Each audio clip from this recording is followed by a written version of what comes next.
ಆಸಕ್ತಿಯಿಂದ ನಿಮ್ಮನ್ನು ನೀವು ಸಿದ್ಧಪಡಿಸಿಕೊಂಡು ಈ ತರಗತಿಗೆ ಹಾಜರಾದಂಥ ನಿಮ್ಮೆಲ್ಲರೂ ಕೂಡ ನಾನು ವಂದನೆಗಳನ್ನು ತಿಳಿಸ್ತಾ ಇದ್ದೀನಿ. ಬೆಳಗಿನ ಜಾವದಿಂದ ಇಬ್ಬರು ಸಹೋದರರು ದೇವರ ವಾಕ್ಯವನ್ನು ಹಚ್ಚಿದಾಗ ನೀವೆಲ್ಲರೂ ಆಸಕ್ತಿಯಿಂದ ಶ್ರದ್ಧೆಯಿಂದ ಕೇಳಿ ಆ ವಿಷಯಗಳನ್ನು ಅರ್ಥ ಮಾಡಿಕೊಂಡಿದ್ದೀರಿ ಎಂಬುದಾಗಿ ನಾನು ಭಾವಿಸುತ್ತಾ, ಊಟ ಆದ ನಂತರ ಮಧ್ಯಾಹ್ನದ ತರಗತಿಯನ್ನು ಸಹೋದರರು ನನಗೆ ಕೊಟ್ಟಿದ್ದಾರೆ.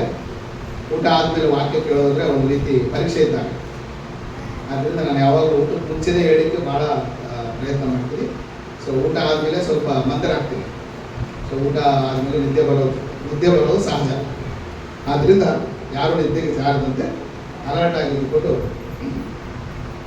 ದೇವರಿಗೆ ಸಂಬಂಧಪಟ್ಟಂಥ ಇನ್ನಷ್ಟು ಸಂಗತಿಗಳನ್ನು ನಾವು ತಿಳಿದುಕೊಳ್ಳಿಕ್ಕೆ ಪ್ರಯತ್ನ ಮಾಡಬೇಕು. ನಿಮ್ಮ ಮನಸ್ಸು, ನಿಮ್ಮ ಆಲೋಚನೆಗಳನ್ನೆಲ್ಲ ಕೂಡ ದೇವರ ವಾಕ್ಯದ ಮೇಲೆ ಕೇಂದ್ರೀಕರಿಸಿ, ನಿಮ್ಮ ಕಣ್ಣುಗಳೆಲ್ಲ ನನ್ನ ಮೇಲೆ ಇರಬೇಕು, ನಾನು ಬೋರ್ಡ್ ಮೇಲೆ ಇರಬೇಕು, ನನ್ನ ಕಡೆ ನೋಡ್ರಿ.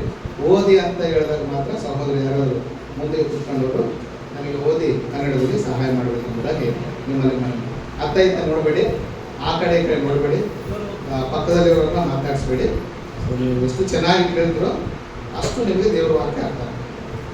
ಶ್ರದ್ಧೆಯಿಂದ ಕೇಳಬೇಕು, ಆಸಕ್ತಿಯಿಂದ ಕೇಳಬೇಕು, ಅದಕ್ಕೆ ಒಳಪಡಬೇಕೆಂಬ ಒಳ್ಳೆಯ ಮನಸ್ಸಿಂದ ಕೇಳಬೇಕು. ದೇವರ ವಾಕ್ಯವನ್ನು ಕೇಳಿ ನಾವೆಲ್ಲರೂ ಅಭಿವೃದ್ಧಿಯನ್ನು ಹೊಂದಬೇಕು. ದೇವರ ವಾಕ್ಯವನ್ನು ಕೇಳಿ ಯಾರು ಗ್ರಹಿಸ್ತಾರೋ ಅವರು ಅವರ ಜೀವಿತ ಫಲಭರಿತವಾಗಿರುತ್ತದೆ ಎಂಬುದಾಗಿ ಯೇಸು ಕ್ರಿಸ್ತನ ಬಿತ್ತುವವನ ಸಾಮ್ಯದ ಉಪಮಾನದಲ್ಲಿ ಹೇಳಿದೆ. ಆದ್ದರಿಂದ ಯಾರು ದೇವರ ವಾಕ್ಯವನ್ನು ಕೇಳಿ ಗ್ರಹಿಸ್ತಾರೋ ಅವರು ಫಲವನ್ನು ತಮ್ಮ ಜೀವಿತದಲ್ಲಿ ಕೇಳಿ ಅದನ್ನು ಕೈಗೊಂಡು ನಡೀಲಿಲ್ಲ ಅಂದರೆ, ಗ್ರಹಿಸಲಿಲ್ಲ ಅಂದರೆ ಅದರಿಂದ ನಮ್ಗೆ ಯಾವುದೇ ಉಪಯೋಗ. ಸರಿ, ಈ ಸಮಯದ ನಾನು ಕೂಡ ಸಹೋದರ ಬೆಳಿಗ್ಗೆ ಎದ್ದರು ದೇವರ ಬಗ್ಗೆನೇ ಮಾತಾಡ್ತಿದ್ದೆ. ಸೊ ಈ ಸಮಯದಲ್ಲಿ ನಾನು ಕೂಡ ದೇವರ ಬಗ್ಗೆನೇ ಮಾತಾಡ್ತೀನಿ. ಸೊ ಪ್ರತಿಯೊಬ್ಬರು ದೇವರನ್ನು ಕುರಿತು ಸರಿಯಾಗಿ ತಿಳ್ಕೊಳ್ಬೇಕು, ದೇವರ ಬಗ್ಗೆ ಸರಿಯಾದ ಅಭಿಪ್ರಾಯಕ್ಕೆ ಬರಬೇಕೆಂಬ ಉದ್ದೇಶದಿಂದಲೇ ಸಹೋದರು ಪ್ರೇಮದಾಸ್ ಅವರು ಹಾಗೂ ಸಹೋದರ ಪ್ರಕಾಶ್ ಅವರು ಕೂಡ ದೇವರಿಗೆ ಸಂಬಂಧಪಟ್ಟಂಥ ಅನೇಕ ವಿಚಾರಗಳನ್ನು ಲೇಖನಗಳ ಅನುಗುಣವಾಗಿ ಉಪದೇಶ ಮಾಡಿದ್ದಾರೆ. ಸೊ ನೀವೆಲ್ಲರೂ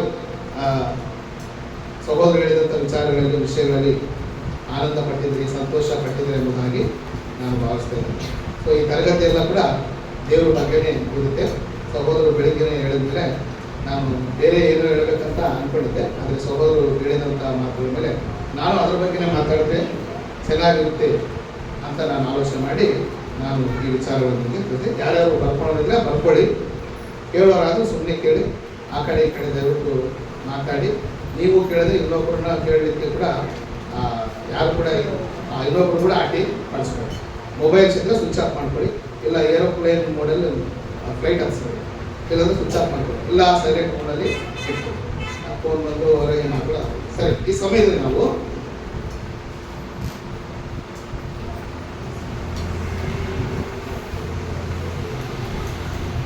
ಸಹೋದರ ಪ್ರೇಮದಾಸ್ ಬಂದರು ಬೆಳಿಗ್ಗೆ ಮಾತಾಡ್ತಾ ಸೈತಾನನು ದೇವರ శ్రేష్టతను అంటే దేవునికున్న గొప్పతనాన్ని మనుషులకు దూరం చేసి మోసం చేస్తున్నాడు అనేటువంటి ఒక పద ప్రయోగాన్ని ఉదయకాలంలో సహోదరు చేశారు. దేవుని గొప్పతనము మనుషులకు తెలియకుండా దేవుని గొప్పతనాన్ని కించపరిచి దేవుని గొప్పతనాన్ని మనుషులకు అర్థం కాకుండా చేసి మనుషుల్ని దేవుడు అనుగ్రహించేటువంటి నిత్య జీవానికి దూరం చేయడంలో సాతాను చాలా దూరంగా ప్రయాణం చేశాడు. మనుషులందరికీ కూడా దేవుని యొక్క గ్రేట్నెస్, దేవుని యొక్క గొప్పతనం ఏంటో అర్థం కాకుండా చేశాడు అనేటువంటి ఒక మంచి విషయాన్ని ఆలోచన సహోదరులు వాక్యోపదేశం ముందుగానే తెలియజేశారు. సహోదరులు మాట్లాడుతూ మొట్టమొదటిగా ఉపయోగించిన పదమే ఇది, ದೇವರ ಶ್ರೇಷ್ಠತೆ, ಗొప్పತನಾన్ని ಇಂಗ್ಲೀಷ್లో ಗ್ರೇಟ್ನೆಸ್ ಅಂటారు, ಕನ್ನಡలో ದೊಡ್ಡಸ್ತಿಕೆ ಅಥವಾ ಶ್ರೇಷ್ಠತೆ ಎಂಬುದಾಗಿರುತ್ತೆ. ಸರಿ, ಈ ಸಮಯದಲ್ಲಿ ದೇವರ ಶ್ರೇಷ್ಠತೆ ಅಥವಾ ದೇವರ ದೊಡ್ಡತನ ಏನು ಅನ್ನೋದನ್ನ ಒಂದು ದೇವರ ವಾಕ್ಯಾನುಸಾರ ಅನೇಕ ಸಂಗತಿಗಳಿವೆ. ಒಂದು 4 ಸಂಗತಿಗಳನ್ನು ಈ ಮಧ್ಯಾಹ್ನ ಕಾಲದಲ್ಲಿ ದೇವ ಸಹೋದರರು ಕೊಟ್ಟಿರ್ತಕ್ಕಂಥ ಸಮಯದಲ್ಲಿ ನಾನು ನಿಮಗೆ ತಿಳಿಸಲಿಕ್ಕೆ ಪ್ರಯತ್ನ ಮಾಡ್ತೀನಿ. ಸಹೋದರರು ಬೆಳಿಗ್ಗೆ ಅಂತ ಹೇಳಿದ್ರು ಇಬ್ಬರು ಸಹೋದರರು, ದೇವರು ಎಲ್ಲರಿಗಿಂತಲೂ ಎಲ್ಲದಕ್ಕಿಂತಲೂ ದೊಡ್ಡವರು. ಹೌದಂತೀರಾ ಅಲ್ಲ ಅಂತೀರಾ? ದೇವರು ಎಲ್ಲರಿಗಿಂತಲೂ ಎಲ್ಲದಕ್ಕಿಂತಲೂ ದೊಡ್ಡವರು. ದೇವರಿಗಿಂತ ದೊಡ್ಡವರು ಯಾರಾದ್ರೂ ಇದ್ದಾರಾ? ದೇವರಿಗಿಂತ ಇಸ್ ದೇರ್ ಎನಿಬಡಿ? ದೇವರಿಗಿಂತ ದೊಡ್ಡವರು ಯಾರಾದ್ರೂ ಇದ್ದಾರಾ? ಅರ್ಥ ಆಗ್ತಿದ್ಯಾ? ಸುಮ್ಮನೆ ಕೊಡ್ಬಾರ್ದು, ಪ್ರಶ್ನೆ ಕೇಳಿದ್ರೆ ನೀವು ಉತ್ತರ ಹೇಳ್ಬೇಕು. ದೇವರಿಗಿಂತ ದೊಡ್ಡವರು ಯಾರಾದ್ರೂ ಇದ್ದಾರಾ? ಎಲ್ಲರೂ ದೇವರಿಗಿಂತಲೇ ಕೇಳಿದ್ರೆ ಅಲ್ಟಿಮೇಟ್ ಎಲ್ಲರಿಗಿಂತಲೂ ಎಲ್ಲದಕ್ಕಿಂತಲೂ ದೊಡ್ಡವನು ಯಾರಂದ್ರೆ దేవుడు. దేవుడు దేవుడు గొప్పవాడు అని తెలుగులో చెప్పండి. దేవుడు గొప్పవాడు, ఆయన గొప్పతనం కలిగినట్టు. ఆ గొప్పతనం ఏంటో, ఎందుకు ఆయన గొప్పవాడు అనేటువంటి సంగతిని మనం ఆలోచిద్దాం. దేవుడు ಯಾಕೆ ಅಷ್ಟು ದೊಡ್ಡವನೋ, ದೇವ್ರಿಗೆ ಯಾಕೆ ಅಷ್ಟು ಶ್ರೇಷ್ಠತೆ ಇದೆಯೋ ಅನ್ನೋದನ್ನ ನಾವು ಆಲೋಚನೆ ಮಾಡಿ.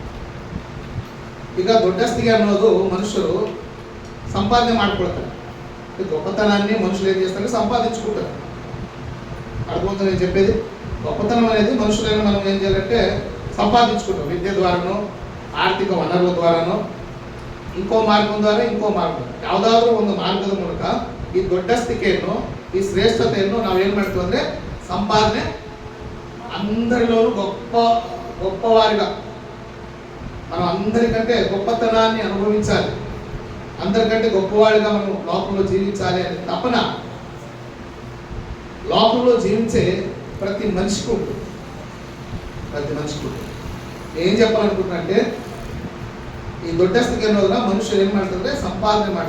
ಸಂಪಾದಿಸ್ಕೊಳ್ತಾರೆ. ಆದರೆ ದೇವರು ఇలా సంపాదించుకోవాల్సిన అవసరం ఎవరికి లేదు? ಅನ್ಬೋದಾ? ಈ ರೀತಿಯಾಗಿ ಈ ಶ್ರೇಷ್ಠತೆ ಅನ್ನೋದನ್ನ, ದೊಡ್ಡಸ್ತಿಕೆ ಅನ್ನೋದನ್ನ ಸಂಪಾದಿಸ್ಕೊಳ್ಬೇಕನ್ನುವಂತ ಹಂಗು ಯಾರಿಗಿಲ್ಲ? దేవుడు తనంతట తానే గొప్పవాడు. అవునంటారా కాదంటారా? అవునంటారా కాదంటారా? దేవుడు ತನ್ನಂತಕ್ಕೆ ತಾನೇ, ತನ್ನಷ್ಟಕ್ಕೆ ತಾನೇ ದೊಡ್ಡವನು, ಶ್ರೇಷ್ಠನಾಗಿದ್ದಾನೆ. ಹೌದಂತೀರಾ ಅಲ್ಲ ಅಂತೀರಾ? దేవుడు ಯಾಕೆ ಅಷ್ಟು దొడ్డవను? దేవుడికి ఉన్నటువంటి గొప్పతనం ఏంటి? ఎందుకు ఆయన గొప్పతనం ఏంటి? దేనిని బట్టి ఆయన గొప్పవాడే? దేనిని ಬಟ್ಟಿ అంటే ಯಾವುದರ ಬೇಸ್ ಮೇಲೆ, ಯಾವುದರ ಆಧಾರದ ಮೇಲೆ ದೇವರು ದೊಡ್ಡವನು, ಆತನಿಗಿರುವ ಗ್ರೇಟ್ನೆಸ್ ಏನು ಅನ್ನೋದನ್ನ ಒಂದು 4-5 ಸಂಗತಿಗಳನ್ನು ದೇವರ ವಾಕ್ಯದ ಆಧಾರದ ಮೇಲೆ ನಾವು ಆಧಾರ ಮಾಡಿಕೊಂಡು ಚರ್ಚೆ ಮಾಡಿಕೊಂಡು ವಿಷಯಗಳನ್ನು ಅರ್ಥ ಮಾಡಿಕೊಳ್ಳೋಣ. ಈ ಪಾಠಕ್ಕೆ ಮೂಲಾಧಾರವಾಗಿ ಧರ್ಮೋಪದೇಶ ಕಾಂಡ, ಈ ಪಾಠಕ್ಕೆ ಮೂಲಾಧಾರವಾಗಿ ಧರ್ಮೋಪದೇಶ ಕಾಂಡ 10ನೇ ಅಧ್ಯಾಯ 17ನೇ ವಚನ ಭಾಗವನ್ನು ನಾವು ಓದಿಕೊಳ್ಳೋಣ. ನೆಮ್ಮದಿಯಾಗಿ ನಿಧಾನವಾಗಿ ಓದಪ್ಪ, ಅವಸ್ಥೆ ಇಲ್ಲ. ನಿಮ್ಮ ದೇವರಾದ ಯೆಹೋವನು, ಏನಪ್ಪ? ನಿಮ್ಮ ದೇವರಾದ ಯೆಹೋವನು ದೇವಾದಿ ದೇವರಾಗಿಯೂ ಕರ್ತರಾಗಿಯೂ ಇದ್ದಾನೆ. ಆತನು ಪರಮ ದೇವರು, ಪರಾಕ್ರಮಿಯು. ಸಹೋದರು ಬೆಳಿಗ್ಗೆ ತಿಳಿಸ್ತಾ, ನಮ್ಮ ಪ್ರೇಮದಾಸ್ ಬದರ್ ತಿಳಿಸ್ತಾ, ದೇವರು ದೇವಾದಿ ದೇವರು ಎಂಬ ಶಬ್ದವನ್ನು ಹೇಳಿದರು. ಸಹೋದರ ಅನೇಕ ಬಾರಿ ಆ ಪದವನ್ನು ಉಚ್ಚಾರಣೆ ಮಾಡಿದರು. ದೇವರುಗಳಿಗೆ ದೇವರು. ಇಂಗ್ಲಿಷಲ್ಲಿ ಯಾವ ರೀತಿ ಆಗಿದ್ರೆ ಈ ಶಬ್ದ, for the Lord your God is God of gods and Lord of lords, the great God mighty and awesome ಅಂತಿರುತ್ತೆ. Great God mighty and awesome ಅಂತಿರುತ್ತೆ. ಅಂದ್ರೆ ದೇವರು ಬಹಳ ಉನ್ನತನು, ದೊಡ್ಡವನು ಅಂತ ಇಸ್ರಾಯೇಲರಿಗೆ ಮೋಶೆ ಮೂಲಕ ದೇವರು ತನ್ನನ್ನು ತಾನು ಪರಿಚಯ ಮಾಡಿಕೊಳ್ತಾ ಇದ್ದ. ಆತನು ದೇವಾದಿ ದೇವರು, ಪರಮ ದೇವರು, ಕರ್ತರಿಗೆ ಕರ್ತನು, ಭಯಂಕರನು ಮತ್ತು ಆತನು ದೊಡ್ಡ ದೇವರು. ದಿ ಗ್ರೇಟ್ ಗಾಡ್ ಎಂಬ ಇಂಗ್ಲಿಷ್ ಆಂಗ್ಲ ಅನುವಾದದಲ್ಲಿ ಗ್ರೇಟ್ ಗಾಡ್ ಎಂಬ ಶಬ್ದ ಇದೆ. ಅಂದ್ರೆ ದೇವರು ದೊಡ್ಡವನು, ದೇವರು ಶ್ರೇಷ್ಠನು ಎಂಬುದಾಗಿ ಇಸ್ರಾಯೇಲರಿಗೆ ದೇವರು ಮೋಶೆಯ ಮೂಲಕ ತನ್ನ ತಾನು ಪರಿಚಯ ಮಾಡಿಕೊಳ್ತಾರೆ. ಯಾರು ಹೌದಾ ಅಂದ್ರು ಅಲ್ಲ ಅಂದ್ರು ದೇವರು ಎಲ್ಲರಿಗಿಂತಲೂ ದೊಡ್ಡವನು. He has some greatness. ಆತನು ತನ್ನಷ್ಟಕ್ಕೆ ತಾನೇ ದೊಡ್ಡವನಾಗಿದ್ದಾನೆ. ಅದು ಯಾರಿಂದಲೂ ಪಡೆದಿದ್ದು ಅಲ್ಲ. ಸಹೋದರರು ಬೆಳಿಗ್ಗೆ ಈ ವಿಷಯಗಳನ್ನ ನಮಗೆ ವಿವರವಾಗಿ ತಿಳಿಸಿದ್ದಾರೆ. ಆತನು ತನ್ನಷ್ಟಕ್ಕೆ ತಾನೇ, ತನ್ನ ಸ್ವಂತಕ್ಕೆ ತಾನೇ ಏನಾಗಿದ್ದಾನೆ ಅಂದ್ರೆ ಆತನು ದೊಡ್ಡವನಾಗಿದ್ದಾನೆ. ಆತನ ಸ್ಥಾನ, ಆತನ ಶ್ರೇಷ್ಠತೆಯನ್ನು ಯಾರು ಕೂಡ ಹೊಂದಲಿಕ್ಕಾಗ್ಲಿ, ಆತನಿಗೆ ಮ್ಯಾಚ್ ಆಗ್ಲಿಕ್ಕಾಗ್ಲಿ, ಆತನಿಗೆ ಸಮಾನವಾಗಿ ಇರ್ಲಿಕ್ಕಾಗ್ಲಿ ಯಾರಿಗೂ ಏನಿಲ್ಲ ಅಂದ್ರೆ ಅವಕಾಶ ಇಲ್ಲ ಎಂಬುದಾಗಿ ದೇವರ ವಾಕ್ಯ ನಮಗೆ ಸ್ಪಷ್ಟವಾಗಿ ಹೇಳ್ತಾರೆ. ಆದ್ರಿಂದ ದೇವರ ಶ್ರೇಷ್ಠತೆ ನೀವು ಮಾಡಿದ ಉದ್ದೇಶ ಏನಂತ ಹೇಳಿದ್ರೆ, ದೇವರ ಶ್ರೇಷ್ಠತೆಯನ್ನು ಮನುಷ್ಯರು ಗುರುತಿಸಿ ಆತನಿಗೆ ವಿಧೇಯತೆಯನ್ನು ತೋರಿಸಿ ಆತನಲ್ಲಿ ಭಯಭಕ್ತಿಯಿಂದ ನಡೆದುಕೊಳ್ಬೇಕನ್ನೋದೇ ಈ ಪಾಠದ ಉದ್ದೇಶ. ನಮ್ಮ ಭಯ ಭಕ್ತಿ ಅಂತ ದೇವರಲ್ಲಿ ಇಡಬೇಕನ್ನೋದೇ ಈ ಪಾಠದ ಉದ್ದೇಶವಾಗಿರ್ತದೆ. ದೇವರ ದೊಡ್ಡಸ್ತಿಕೆ ಅಥವಾ ದೇವರ ಶ್ರೇಷ್ಠತೆ ನಮ್ಗೆ ಅರ್ಥ ಆಗಿಲ್ಲ ಅಂತ ಹೇಳಿದ್ರೆ, ದೇವರನ್ನು ಒಂದು ಸಾಮಾನ್ಯವಾದ ವ್ಯಕ್ತಿಯಾಗಿ ಭಾವಿಸಿ ಆತನಿಗೆ ತೋರಿಸುವಂತ ವಿಧೇಯತೆ ಭಕ್ತಿಗಳಲ್ಲಿ ಕುಂದಿ ಹೋಗುವಂತ ಅವಕಾಶ ಇದೆ. ಒಬ್ಬ ವ್ಯಕ್ತಿ ಶ್ರೇಷ್ಠನೋ, ಆತನ ಶ್ರೇಷ್ಠತ್ವ ಗೊತ್ತಾದ್ರೆ ಆತನಿಗೆ ನಾವು ಎಷ್ಟು ವಿಧೇಯತೆಯನ್ನು ತೋರಿಸ್ಬೇಕು, ಎಷ್ಟು ಒಳಪಡಬೇಕೋ ಅಷ್ಟು ನಾವು ಒಳಪಡ್ತೀವಿ. ಆ ವ್ಯಕ್ತಿಯ ಶ್ರೇಷ್ಠತೆ ಮೇಲೆ ಇದು ಏನಾಗಿರ್ತಂದ್ರೆ ಆಧಾರ ಕೊಟ್ಟು. ಆದ್ರಿಂದ ನಾನು ಏನ್ ಹೇಳಿಕ್ಕೆ ಇಚ್ಛೆ ಪಡ್ತೀನಿ ಅಂತ ಹೇಳಿದ್ರೆ, ದೇವರ ಒಂದು ಶ್ರೇಷ್ಠತೆ ನಮ್ಗೆ ಗೊತ್ತಾಗಿದ್ರೆ ನಾವು ಆತನಿಗೆ ತೋರಿಸುವಂತ ವಿಧೇಯತೆ ಆಗಲಿ, ಭಯಭಕ್ತಿಗಳಲ್ಲಿ ಆಗಲಿ ಮುಂದೆ ಹೋಗುವಂತ, ಅಂದ್ರೆ ಕಡಿಮೆ ಪ್ರಮಾಣದಲ್ಲಿ ತೋರಿಸಿ ಆತನಿಗೆ ಭಯಪಡುವಂತ ವಿಚಾರದಲ್ಲಿ ಕೂಡ ಕಡಿಮೆಯನ್ನು ತೋರಿಸಿ ನಾವು ದೇವರನ್ನು ಸರಿಯಾಗಿ ಅರ್ಥ ಮಾಡಿಕೊಳ್ಳದೆ ದೇವರಿಂದ ದೂರ ಆಗುವಂತ ಒಂದು ಅವಕಾಶ ಇದೆ. ಆದ್ರಿಂದಲೇ ದೇವರ ದೊಡ್ಡಸ್ತಿಕೆ ಅಥವಾ ದೇವರ ಹಿರಿತನ ಅಥವಾ ದೇವರ ಶ್ರೇಷ್ಠತೆ, దేవుని గొప్పతనం ఏంటో ఆయన ఎందులో గొప్పవాడు, ఎందుకు గొప్పవాడయ్యాడో అనేటువంటి ఈ సంగతులన్నిటిని కూడా ಗ್ರಂಥಾನುಸಾರಂగా ಗ್ರಂಥಕ್ಕೆ ಅನುಸಾರವಾಗಿ ನಾವು ಆಲೋಚನೆ ಮಾಡಬೇಕಾದಂತ ಅವಶ್ಯಕತೆ ಎಷ್ಟಾದ್ರಿದೆ. ಸಹೋದರರು ಬೆಳಿಗ್ಗೆ ಪ್ರಕಾಶ್ ಸಹೋದರ ಹೇಳಿದಾಗೆ ಯೋಹಾನ ಬರೆಸುವಂತ 10:29 ಯೇಸು ಕ್ರಿಸ್ತನು ಹೇಳದಂದ್ರೆ, నా తండ్రి అందరికంటే గొప్పవాడు. My father is greater than all.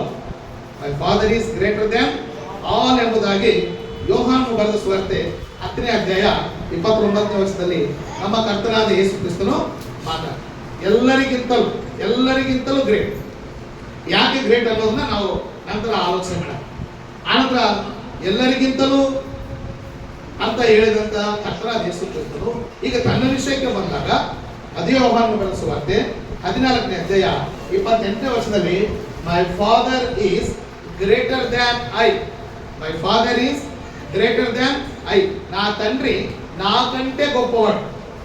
ఇంతకు ముందు ఏం చెప్పంటే అందరికంటే అన్నాడు. అందరికంటే అంటే ఆయన ఈయన కూడా అందులో ఉన్నాడు.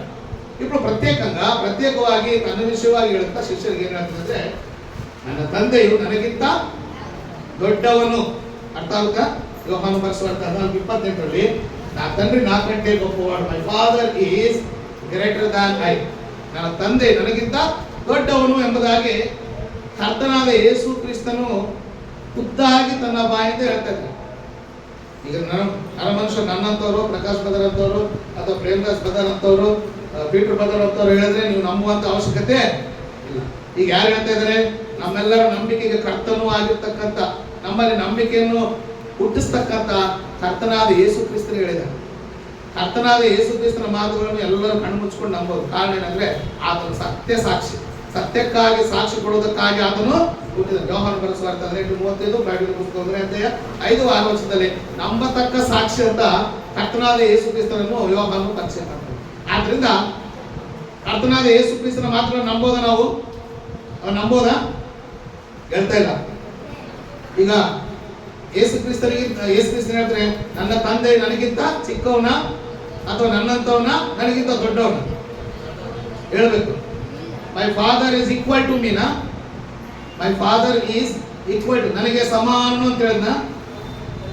ಹೇಳ್ತಾ ಇಲ್ಲ. My father is smaller than me ಅಂತ ಹೇಳಿದ್, ನನಗಿಂತ ಚಿಕ್ಕವನ ಅಂತ ಹೇಳಿದ್ನ? ಹೇಳ್ತಾ ಇಲ್ಲ. ಚಿಕ್ಕವನ ಅಂತ ಹೇಳಿದ್ನ? My father is greater than me or my father is greater than I. ನನಗಿಂತ ಈಗ ಯಾರು ದೊಡ್ಡವರು? ದೇವರೇ. ಯಾರಿಗಿಂತ ದೊಡ್ಡನಂದ್ರೆ ನಮ್ಮೆಲ್ಲರ ನಂಬಿಕೆಗೆ ಆಧಾರವಾಗಿರ್ತಕ್ಕಂಥ, ನಮ್ಮೆಲ್ಲರಿಗೋಸ್ಕರ ಪ್ರಾಣ ಕೊಟ್ಟು ಶಿಲುಬೆಯಲ್ಲಿ ಸತ್ತು ಸಮಾಧಿ ಮಾಡಲ್ಪಟ್ಟು ತಿರುಗಿ ಎದ್ದು ನಮಗಾಗಿ ಬರ್ತಾ ಇರ್ತಕ್ಕಂಥ ಆ ನಮ್ಮ ಕರ್ತನಾದ ಯೇಸು ಕ್ರಿಸ್ತನಿಗಿಂತಲೂ ದೊಡ್ಡವನೇ ಅದು. ಯಾರು? ಆದ್ರೆ ಪ್ರಪಂಚ ಏನ್ ಅನ್ಕೋತಾರೆ ಹೇಳಿದ್ರೆ, ಯೇಸು ಕ್ರಿಸ್ತನ ಬಳಿಗೆ ಬಂದು ನಿಂತು ಬಿಡ್ತಾರೆ. ನಮಗೆಲ್ಲ ಏನ್ ಗೊತ್ತಂದ್ರೆ ಪ್ರತಿ ಮನೆಯಲ್ಲಿ ಯೇಸು ಕ್ರಿಸ್ತನ ಕೊಟ್ಟೆ ಇರ್ತಾನೆ, ಅಲ್ಲಿ ಬಂದು ವೇದ ನೋಡಪ್ಪ ದೊಡ್ಡವನು ಅಂತ ಹೇಳಿ. ನಮ್ಗೆ ಏನ್ ಗೊತ್ತಂದ್ರೆ ಯೇಸು ಕ್ರಿಸ್ತನ ದೊಡ್ಡ, ಯೇಸು ಕ್ರಿಸ್ತನಿಗಿಂತ ದೊಡ್ಡವನು ಇದ್ದಾನೆ ಅನ್ನೋದನ್ನ ಅನೇಕರಿಗೆ ಹೊತ್ತು ಗೊತ್ತಿಲ್ಲ. ದೇವ್ರ ವಾಕ್ಯ ಹೇಳುತ್ತೆ, ಕರ್ತನಾದ ಯೇಸು ಕ್ರಿಸ್ತನೇ ತನ್ನ ಬಾಯಿಂದ ಹೇಳ್ತಾ ಇದ್ದಾನೆ. ಆತನ ಮಾತು ನಂಬಲಿಲ್ಲ ಅಂದ್ರೆ ನಿತ್ಯನಾಶನಕ್ಕೆ ಹೋಗ್ತಾನೆ. ಆ ಪ್ರವಾದಿಯ ಮಾತನ್ನು ಕೇಳದವನು, ಯೋಹಾನನ ಅಪೊಸ್ತಲ ಕೃತ್ಯ 3ನೇ ಅಧ್ಯಾಯದಲ್ಲಿ 20-25 ವರ್ಷದ ಭಾಗದಲ್ಲಿ ಆ ಅಪೊಸ್ತಲದ ಪೇತ್ರನು ಹೇಳ್ತಾನೆ, ಆ ಪ್ರವಾದಿಯ ಮಾತನ್ನು ಕೇಳದವನು ಪ್ರಜೆಗಳಲ್ಲದೆ ಒಡೆದು ಹಾಕಲ್ಪಟ್ಟು ಸರ್ವನಾಶನಾಗುತ್ತಾನೆ. ಕರ್ತನಾದ ಯೇಸುವಿನ ಮಾತನ್ನು ಕೇಳದ ಪ್ರತಿಯೊಬ್ಬನು ಏನಾಗ್ತಾನೆ? ಅದಕ್ಕೆ ಕರ್ತನಾದ ಯೇಸು ಕ್ರಿಸ್ತನ ಕುರಿತು ತಂದೆಯ ದೇವರು, ಇಗೋ ಈತನೇ ನನ್ನ ಪ್ರಿಯ ಮಗನು, ನಿಮ್ಮಲ್ಲಿ ಪ್ರತಿಯೊಬ್ಬನು ಈತನ ಮಾತು ಕೇಳ್ರಿ ಎಂಬುದಾಗಿ ಯಾರು ಹೇಳ್ತಾ ಇದ್ದಾರೆ? ಯಾರು ಸಾಕ್ಷ್ಯ ಕೊಡ್ತಾ ಇದ್ದಾರೆ? ಯಾರು ಕೊಡ್ತಾ ಇದ್ದಾರೆ? ನಾವೆಲ್ಲ ಯೇಸು ಕ್ರಿಸ್ತನ ಮಾತು ಕೇಳ್ಬೇಕಂದ್ರೆ ನಮ್ಗೆ ಯಾರು ಹೇಳ್ತಾ ಇದ್ದಾರೆ? ಹೇಳ್ತಾ ಇಲ್ಲ. ಆದ್ರೆ ನೀವೆಲ್ಲ ಯಾರ ಮಾತು ಕೇಳಿ? ಆತನ ಹೇಳಿದ್ರೆ ಆತನ ಮಾತುಗಳನ್ನೇ ಯೇಸು ಕ್ರಿಸ್ತನು ಈ ಲೋಕದಲ್ಲಿ ನೋಡ್ತಾರೆ. ಅನೇಕ ಬಾರಿ ಯೇಸು ಕ್ರಿಸ್ತನು ಹೇಳ್ತಾನೆ, ನಾನು ಆಡುವ ಮಾತು ನನ್ನದು ಅಲ್ಲ, ನನ್ನ ಸ್ವಂತದ್ದಲ್ಲ, ನನಗೆ ಮನಸ್ಸಿಗೆ ಬಂದ ಹಾಗೆ ಮಾತಾಡಲಿಕ್ಕೆ ನನಗೆ ಅಪ್ಪಣೆ, ನನಗೆ ಸ್ವಾತಂತ್ರ್ಯ ಇಲ್ಲ. I know my limits. Yesu ಕ್ರಿಸ್ತನು ಹೇಳ್ಕೊಡ್ತೇವೆ ಯಹೂದರಿಗೆ, ಐ ನೋ ಮೈ ಲಿಮಿಟ್ಸ್. ನನ್ನ ಹದ್ದು ಬಸ್ತು ನನಗೆ ಗೊತ್ತು. ಆದ್ರಿಂದ ತಂದೆ ಇಂತಿದ್ದನ್ನು ನುಡಿಯಬೇಕೆಂಬುದಾಗಿ ನನಗೆ ಏನು ಕೊಟ್ಟಿದ್ದಾನೆ? ಆಜ್ಞಾಪಿಸಿದ್ದಾನೆ, ಅಪ್ಪಣೆ ಕೊಟ್ಟಿದ್ದಾನೆ. ಇಂತಿದ್ದನ್ನೇ ಮಾತಾಡಬೇಕೆಂಬುದಾಗಿ ನನ್ನ ತಂದೆ ಏನು ಮಾಡಿ ನನಗೆ ಅಪ್ಪಣೆ ಕೊಟ್ಟಿದ್ದಾನೆ. ಆ ಅಪ್ಪಣೆಯ ಪ್ರಕಾರವೇ ಕರ್ತನಾದ ಯೇಸು ಕ್ರಿಸ್ತನು ಮಾತಾಡಿದರೆ ಭೂಮಿಯಲ್ಲಿರ್ತಕ್ಕಂಥ ಮಾನವ ಜನಾಂಗವೆಲ್ಲವೂ ಕೂಡ ಯೇಸು ಕ್ರಿಸ್ತನ ಮಾತನ್ನು ಏನ್ ಮಾಡ್ಬೇಕು? ಕೇಳಿಲ್ಲ ಅಂದ್ರೆ ಅಂಥವ್ರು ಏನಾಗ್ತದೆ? ನಾಶ ಆಗ್ಬೋದು. ಅದಕ್ಕೆ ಕರ್ತನಾದ ಯೇಸು ಕ್ರಿಸ್ತ ಅನೇಕ ಬಾರಿ ತನ್ನ ವಾಕ್ಯವನ್ನು ಕೇಳ್ತಾ ಇರ್ತಕ್ಕ ಜನರಿಗೆ, ಉದಾಹರಣೆ ಲೋಕನ ಪರಿಶುದ್ಧ 6ನೇ ಅಧ್ಯಾಯದಲ್ಲಿ ಏನಾಗ್ತದೆ ಅಂದ್ರೆ, ಕರ್ತನೆ ಎಂಬುದಾಗಿ ನನ್ನನ್ನು ಯಾಕೆ ನೀವು ಕರಿತಾ ಇದ್ರಿ? ನಾನು ಹೇಳಿದ ಮಾತುಗಳ ಪ್ರಕಾರ ನಡೆಯದೆ ನನ್ನನ್ನು ಕರ್ತನೆ ಎಂಬುದಾಗಿ ಕರೆಯುವುದು ವ್ಯರ್ಥ. ಹೇಳಿದನ? ನಾನು ಹೇಳಿದ ಮಾತುಗಳ ಪ್ರಕಾರ ಹೇಳಿದೆ. ಆದ್ದರಿಂದ ಕರ್ತನಾದ ಯೇಸು ಕ್ರಿಸ್ತನ ಮಾತೇನಂದ್ರೆ, ನನ್ನ ತಂದೆ ನನಗಿಂತ, ಈಗಂತ ಹೇಳಿದ್ರೆ ಯೇಸು ಕ್ರಿಸ್ತ ದೊಡ್ಡವರಲ್ಲ ಅಂತೇಳಿ ನಮ್ಮ ಮೇಲೆ ಏನ್ ಮಾಡ್ತಾರೆ ಅಪಾರ್ಥ. ನಾನು ಯೇಸು ಕ್ರಿಸ್ತ ದೊಡ್ಡವನಲ್ಲ ಅಂತ ಹೇಳಿದ್ನ? ಎಲ್ಲಾದ್ರು ಹೇಳಿದ್ನಾ? ಯೇಸು ಪ್ರಭು గొప్పవాడు కాదు నేను చెప్పానా? నేను ఆ సంగతి చెప్పలేదు. నేను చెప్పాను యేసు ప్రభు కంటే గొప్పవాడు ఎవరు? ಊಹಿಂచుಕೋದು, ಮನಸ್ಸಲ್ಲಿ ಊಹೆ ಮಾಡ್ಕೋಬೇಡ. ಆದ್ರಿಂದ ನನ್ನ ತಂದೆಯು ನನಗಿಂತ ದೊಡ್ಡವನೆಂಬುದಾಗಿ ಕರ್ತನಾದ ಯೇಸು ಕ್ರಿಸ್ತನೇ ಖುದ್ದಾಗಿ ಹೇಳಿದರು. ಇನ್ನು ಅಪೊಸ್ತಲರು ಕೂಡ ಯೇಸು ಕ್ರಿಸ್ತನ ಮಾತನ್ನು ದೃಢೀಕರಿಸುತ್ತಾ ಅಪೊಸ್ತಲರು ಕೂಡ ಅನೇಕ ರಚನೆಗಳಲ್ಲಿ ಏನು ಬರೆದಿದ್ದಾರೆ? ಉದಾಹರಣೆಗೆ ಎಫೆಸದವರಿಗೆ ಬರೆದ ಪತ್ರಿಕೆ 4ನೇ ಅಧ್ಯಾಯ 6ನೇ ವರ್ಷದಲ್ಲಿ ಯೇಸು ಕ್ರಿಸ್ತನ ಮಾತಿಗೆ ಅಪೊಸ್ತಲರು ಕೂಡ ಸಾಥ್ ಕೊಡ್ತಾ ಇದ್ದಾರೆ. 4ನೇ ಅಧ್ಯಾಯ 6ನೇ ವಚನ, ಎಲ್ಲರಿಗೂ ತಂದೆಯಾಗಿರುವ ದೇವರು ಒಬ್ಬನೇ, ಆತನು ಎಲ್ಲರ ಮೇಲೆ ಇರುವವನು, ಎಲ್ಲರ ಮುಖಾಂತರ ಕಾರ್ಯ ನಡೆಸುವವನು, ಎಲ್ಲರಲ್ಲಿಯೂ వాసిಸುವನಾಗಿದ್ದಾನೆ. అందరికీ తండ్రి అయిన దేవుడు ఒక్కడే, ఆయన అందరికీ పైగా ఉన్నవాడే. తెలుగులో ఆయన అందరికీ పైగా ఆయన ಎಲ್ಲರ ಮೇಲೆ, ಆತನು ಎಲ್ಲರ ಮೇಲೆ ಇರುವಾತನ ಯಾರು ಅಂದ್ರೆ ಎಲ್ಲರ ಮೇಲೆ ಇರುವಾತನ ದೊಡ್ಡವಂತಾನೆ ಅರ್ಥ. ಅಮ್ಮ ಅರ್ಥ ಆಗುತ್ತಾ? ಈಗ ಮನುಷ್ಯರ ಮೇಲೆ ಒಬ್ರು ಬಾಸ್ ಇರ್ತಾರೆ, ಅವ್ರ ಕೆಳಗಡೆ ಮನುಷ್ಯರು ಇರ್ತಾರೆ. ಅವ್ರ ಮೇಲೆ ಇರೋರು ಏನಂತಾರೆ? ಮೇಲೆ ಇರೋರು ದೊಡ್ಡವರ, ಅವ್ರ ಕೆಳಗಡೆ ಇರೋರು ದೊಡ್ಡವರ?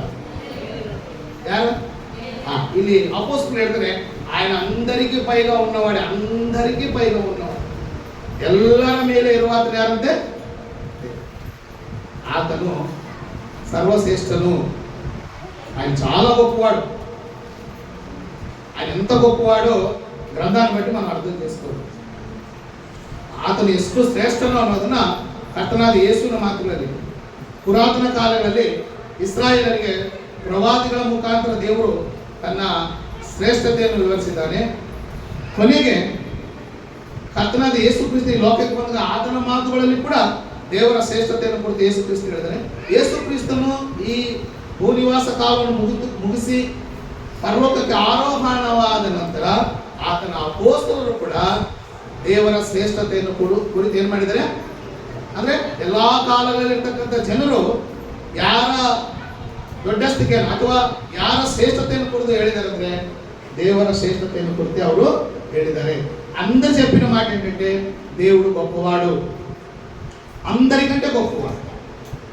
ಪುರಾತನ ಕಾಲದಲ್ಲಿ ಇಸ್ರಾಯೇಲ್ಗಾಗಲಿ ಪಿತೃಗಳಿಗಾಗಲಿ ಅಥವಾ ಕರ್ತನಾದ ಯೇಸು ಕ್ರಿಸ್ತನಾಗಲಿ ಅಪೊಸ್ತಲರಾಗಲಿ ಎಲ್ಲರೂ ಏನಂದ್ರೆ తండ్రి అయిన దేవుడు అందరికంటే గొప్పవాడు, ఆయన అందరికీ పైగా ఉన్నవాడు అనేటువంటి విషయాన్ని మరి దేవుని గ్రంథం మనకు తెలియజేస్తుంది. సరే, ఇక దేవుడు యాకే శ్రేష్ఠను, దేవుని యొక్క గొప్పతనం ఏంటో ఒక 4 సంగతులు మనము ఆలోచిద్దాం. దేన్ని బట్టి ఆయన గొప్పవాడు అయ్యాడు అనేటువంటి ఒక 4 సంగతిని ಯಾವ ವಿಷಯಗಳ ಮೂಲಕ ದೇವರು ಶ್ರೇಷ್ಠನಾದನು. ಈ గొప్పతనం అనే మాట కన్నడలో సరైన పదం లేదు. ಈ ಶ್ರೇಷ್ಠుడు లేకపోతే దొడ్డస్తికి అన్నది కూడా అಷ್ಟು సరిಯಾಗಿ ನನಗೆ ಕಾಣ್ತಾ ಇಲ್ಲ. ಅದಕ್ಕೆ ఈ గొప్పతనం అనే మాట బాగుంటుంది, ఇంగ్లీష్లో బాగుంది, గ్రేట్ అని. దేవుడు ఎందుకు గొప్పవాడు, ఆయన గొప్పతనం దేన్ని బట్టి ఆయనకు అంత గొప్పతనం ఏర్పడింది. ఇప్పుడు మనుషులకి ధనాన్ని బట్టి, వాళ్ళకున్న హోదాను బట్టి, వాళ్ళ చదువును బట్టి, పదవులను బట్టి ఏమొస్తుంది?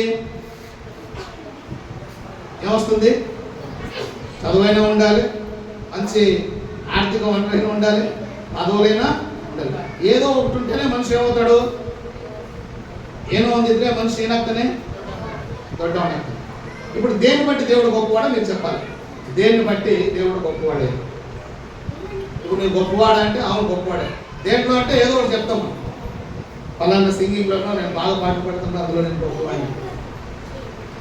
అయితే దేవుడు దేన్ని బట్టి గొప్పవాడు అంటే మొట్టమొదటిది ఏంటంటే తన స్థితిని బట్టి.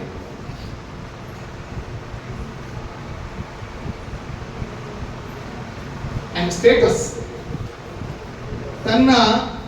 తన స్థితిని బట్టి దేవుడు గొప్పవాడు.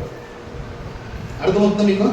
దేవుడు తన స్థితిని బట్టి, తనకున్నటువంటి ఆ స్థితిని బట్టి, తన స్థితిಯ ప్రకార ఆతను ఏనాగితానంದ್ರೆ ఆయన గొప్పవాడిగా చెప్పబడ్డాడు. దేవుని యొక్క స్థితిని బట్టి మొట్టమొదటి సంగతి ఏంటంటే ఆయన తన స్థితిని బట్టి గొప్పవాడు అన్నాడు. ఆయన స్థితి ఏంటంటే, ఆయనకున్నటువంటి స్థితిగతులు ఏంటంటే ఆయన గ్రంథం అంతట్లో ఒక్కడిగానే చెప్పబడ్డాడు. ఆయన స్థితి ఏంటంటే, ఆయన స్టేటస్ ఏంటంటే, ಆತನ ಸ್ಥಿತಿ ಎಂಥದ್ದು ಅಂತ ಹೇಳಿದ್ರೆ ಬೈಬಲ್ನಲ್ಲೆಲ್ಲ ಆತನು ಒಬ್ಬನೇ ಎಂಬುದಾಗಿ ಹೇಳಲ್ಪಟ್ಟಿದ್ದಾನೆ.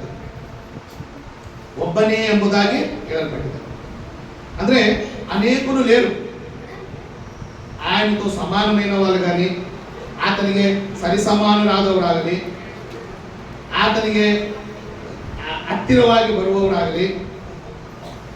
తెలుగు ఏమన్నారంటే ఆయన పోలినవాడు, అదేదా ఆయన పోలినడు కూడా అసాధ్యం.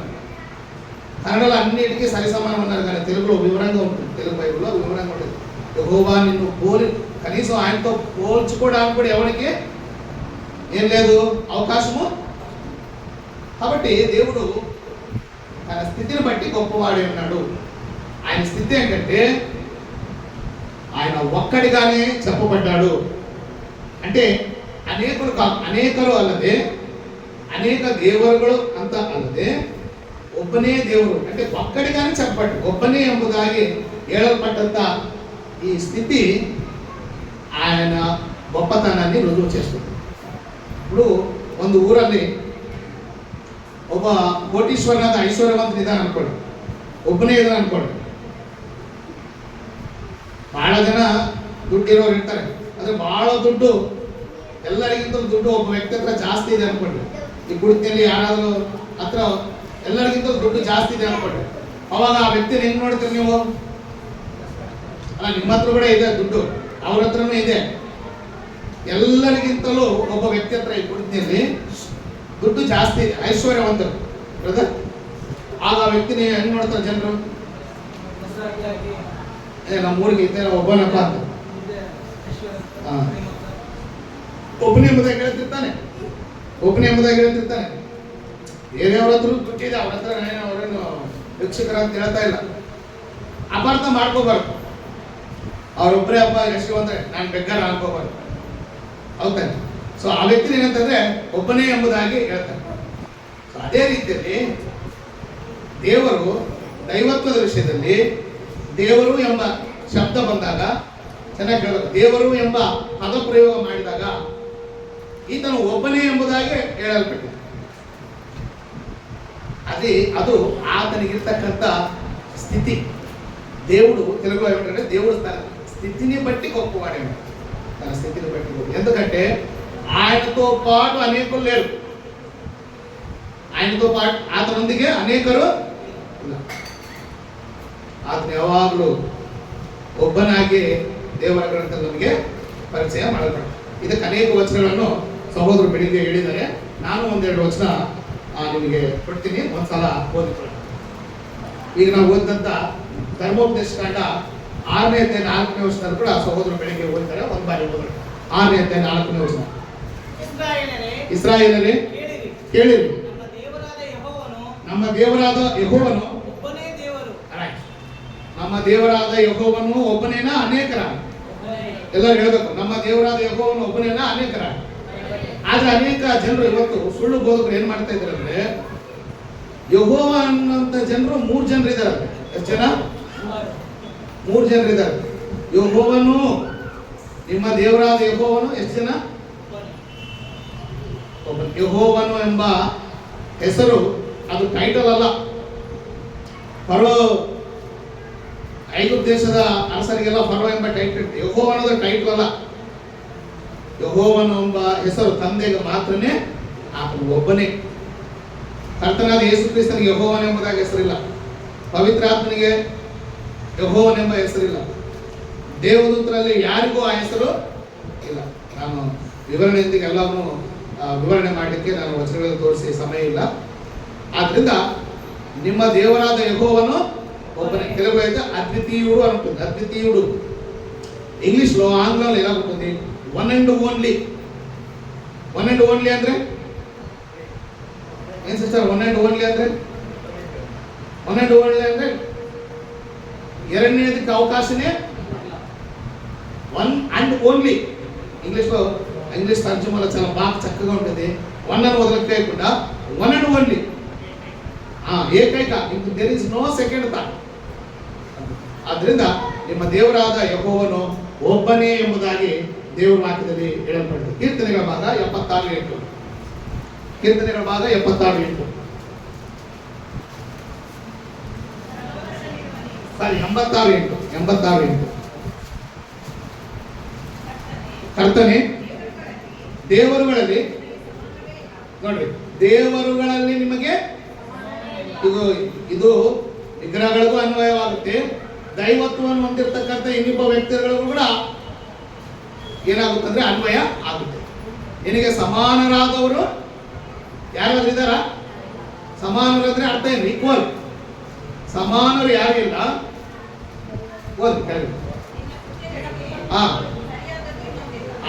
ಆತನ ಕೆಲಸಗಳಿಗೆ ಸರಿಯಾದದ್ದು ಇನ್ನೊಂದಿಲ್ಲ. ಅಂದ್ರೆ ದೇವರಿಗೆ ಕಡೆ ಪಕ್ಷ ಸಮಾನರಾಗಿ ಬರುವುದಕ್ಕೆ ಕೂಡ ಯಾರಿಗೂ ಅವಕಾಶ ಇಲ್ಲ. 89ನೇ ಕೀರ್ತನೆ 6ನೇ ವಚನ. 89:6.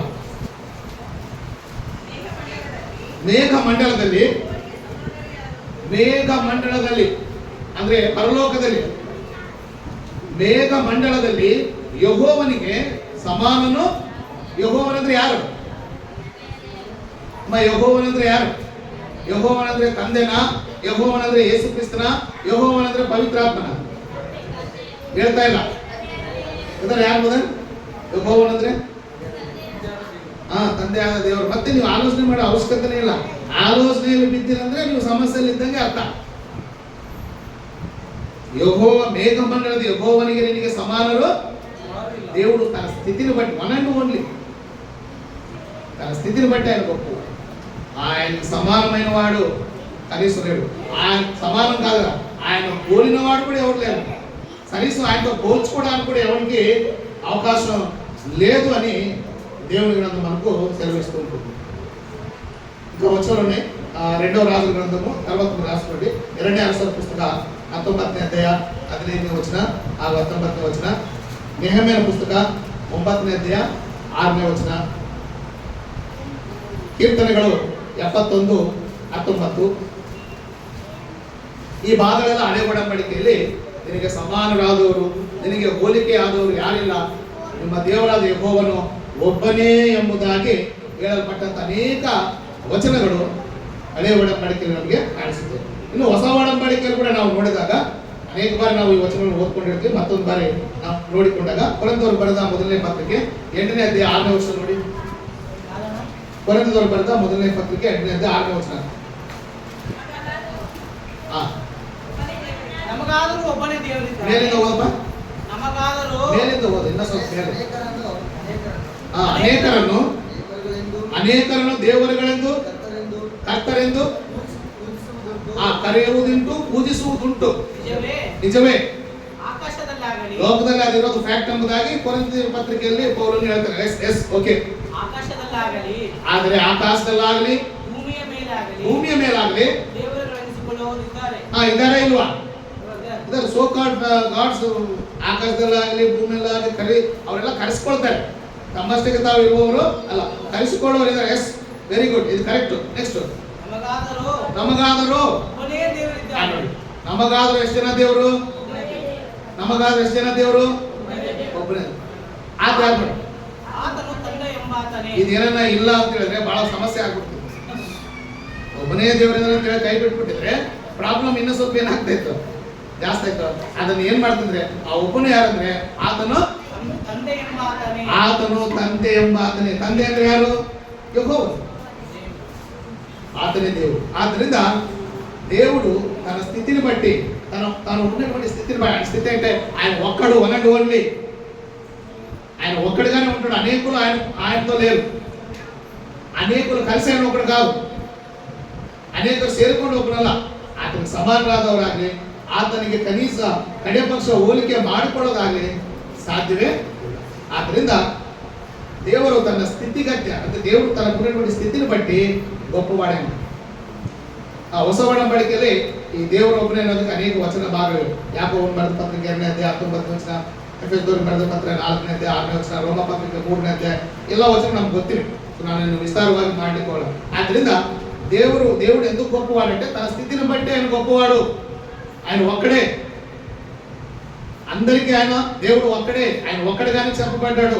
నువ్వేమనుకుంటావు? ನೀನು ಅದ್ರ ವಿಷಯವಾಗಿ ಏನು ಆಲೋಚನೆ ಮಾಡ್ತಾ ಇದೆಯೋ, ಗ್ರಂಥಾನುಸಾರವಾಗಿ ದೈವ ಗ್ರಂಥಾನುಸಾರವಾಗಿ ಆಲೋಚನೆ ಮಾಡ್ತಿದ್ದೆ, ಗ್ರಂಥವನ್ನು ಬಿಟ್ಟು ಆಲೋಚನೆ ಮಾಡಿದ್ದು ಅದು ನಿನ್ನ ಆಲೋಚನೆ ಏನೋ, ನಿನ್ನ ಉದ್ದೇಶ ನಿನಗೆ ಬಿಟ್ಟದು. ಆದ್ರೆ దైవ గ్రంథంలో దేవుడు ఒక్కడిగానే చెప్పబడ్డాడు. ఆయన స్థితి అది. తన స్థితిని బట్టి దేవుడు ఏమైనాడంటే గొప్పవాడే ఉన్నాడు అనేటువంటి స్థితి. రెండవది ఏంటంటే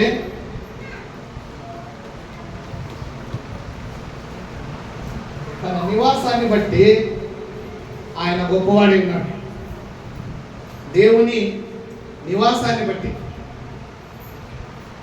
ಅಂದ್ರೆ ದೇವರು ವಾಸಿಸುವ ಸ್ಥಳದ ಮೇರೆಗೆ ಆತನು ದೊಡ್ಡವನಾಗಿದ್ದಾನೆ. ಈಗ ಒಂದು ದೊಡ್ಡ ಮನೆಯಲ್ಲಿದ್ದಾರೆ ಅಂದ್ರೆ ಏನಂತೀರ ಅವ್ರನ್ನ ನೀವು? ಬಹಳ ದೊಡ್ಡವರಪ್ಪ ಅಂತಿರ್ತಾನೆ. ಒಂದು ಚಿಕ್ಕ ಗುಡಿಸಲಿದ್ರೆ ಅಮ್ಮ ಅರ್ಥ ಆಗ್ತದೆ ನನ್ನ ಕಡೆ ನೋಡ್ರಿ. ದೊಡ್ಡ ಬಂಗ್ಲೆಯಲ್ಲಿ ದೊಡ್ಡ ಅರಮನೆಯಲ್ಲಿ ಇದ್ದವ್ರು ಏನಂತಾರೆ? ಸಾಹುಕಾರ ಅಂತಾರೆ, ದೊಡ್ಡವರು ಅಂತ ತಾನೆ. ಒಂದು ಯಾವುದೋ ಫುಟ್ಪಾತ್ ಮೇಲೆ ಇಟ್ಕೊಂಡು ನಾನು ದೊಡ್ಡವನಂದ್ರೆ, ನಾವು ದೊಡ್ಡ ಮನೆಯವರಾದ್ರೆ ಹೋಗ್ತಾರಲ್ಲ ಯಾರಾದ್ರೂ ಒಂದು ಸಣ್ಣ ಗುಡಿಸದಲ್ಲಿ ಒಂದು ರೇಖೆ ಶೆಡ್ಡೆ ಹಾಕೊಂಡು ಅದರಲ್ಲಿದ್ರೆ ನಾವು ಊರಿಗೆಲ್ಲ ದೊಡ್ಡವರಂದ್ರೆ ಎಲ್ಲರೂ ಏನ್ ಮಾಡ್ತಾರೆ? ನಾಗಾಡ್ತಾರೆ. ಆದ್ರಿಂದ దేవుడు తన నివాసాన్ని బట్టి గొప్పవాడే ఉన్నటువంటి సంగతి మనం అర్థం చేసుకోవాలి. తిమోతికి రాసిన ತಿಮೋತಿಗೆ ಬರೆದ ಮೊದಲನೇ ಪತ್ರಿಕೆ 6ನೇ ಅಧ್ಯಾಯ 16ನೇ ವಚನ ಒಂದು ಬಾರಿ ನಾವು ಓದ್ಕೊಳ್ಳಿ. ನಮ್ಗೆ ಗೊತ್ತಿರ್ತಕ್ಕಂಥ ವಿಚಾರ.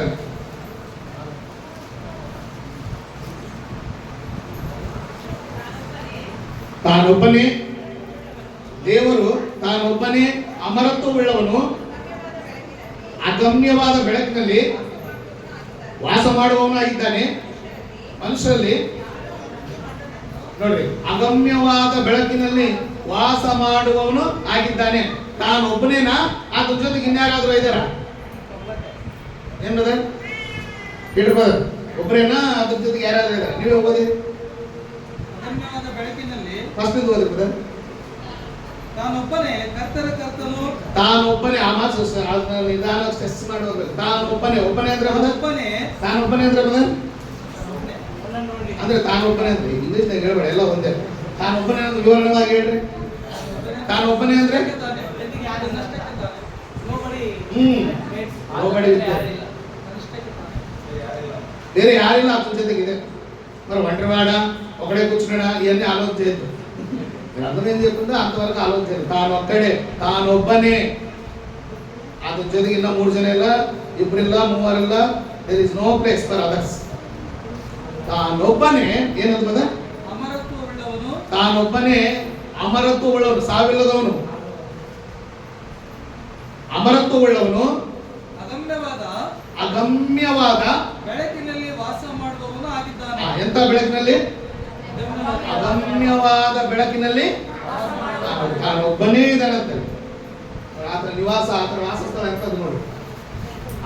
ಅಮರತ್ವವುಳ್ಳವನಾಗಿ ಅಗಮ್ಯವಾದಂತ ಬೆಳಕಿನಲ್ಲಿ, ಅದನ್ನ ಆ ಬೆಳಕನ್ನು ಯಾರು ನೋಡ್ಲಿಕ್ಕಾಗಲ್ಲ, ಆ ಬೆಳಕನ್ನು ಊಹೆ ಮಾಡ್ಲಿಕ್ಕೂ ಆಗಲ್ಲ. ಅಂತ ಅಗಮ್ಯವಾದ ಬೆಳಕಿನಲ್ಲಿ ಎಷ್ಟು ಜನ ಇದ್ದಾರೆ ಅಮ್ಮ? ಎಷ್ಟು ಜನ ಇದ್ದಾರೆ? ಎಷ್ಟು ಜನ ಇದ್ದಾರೆ? ಎಷ್ಟು ಜನ ಇದ್ದಾರೆ?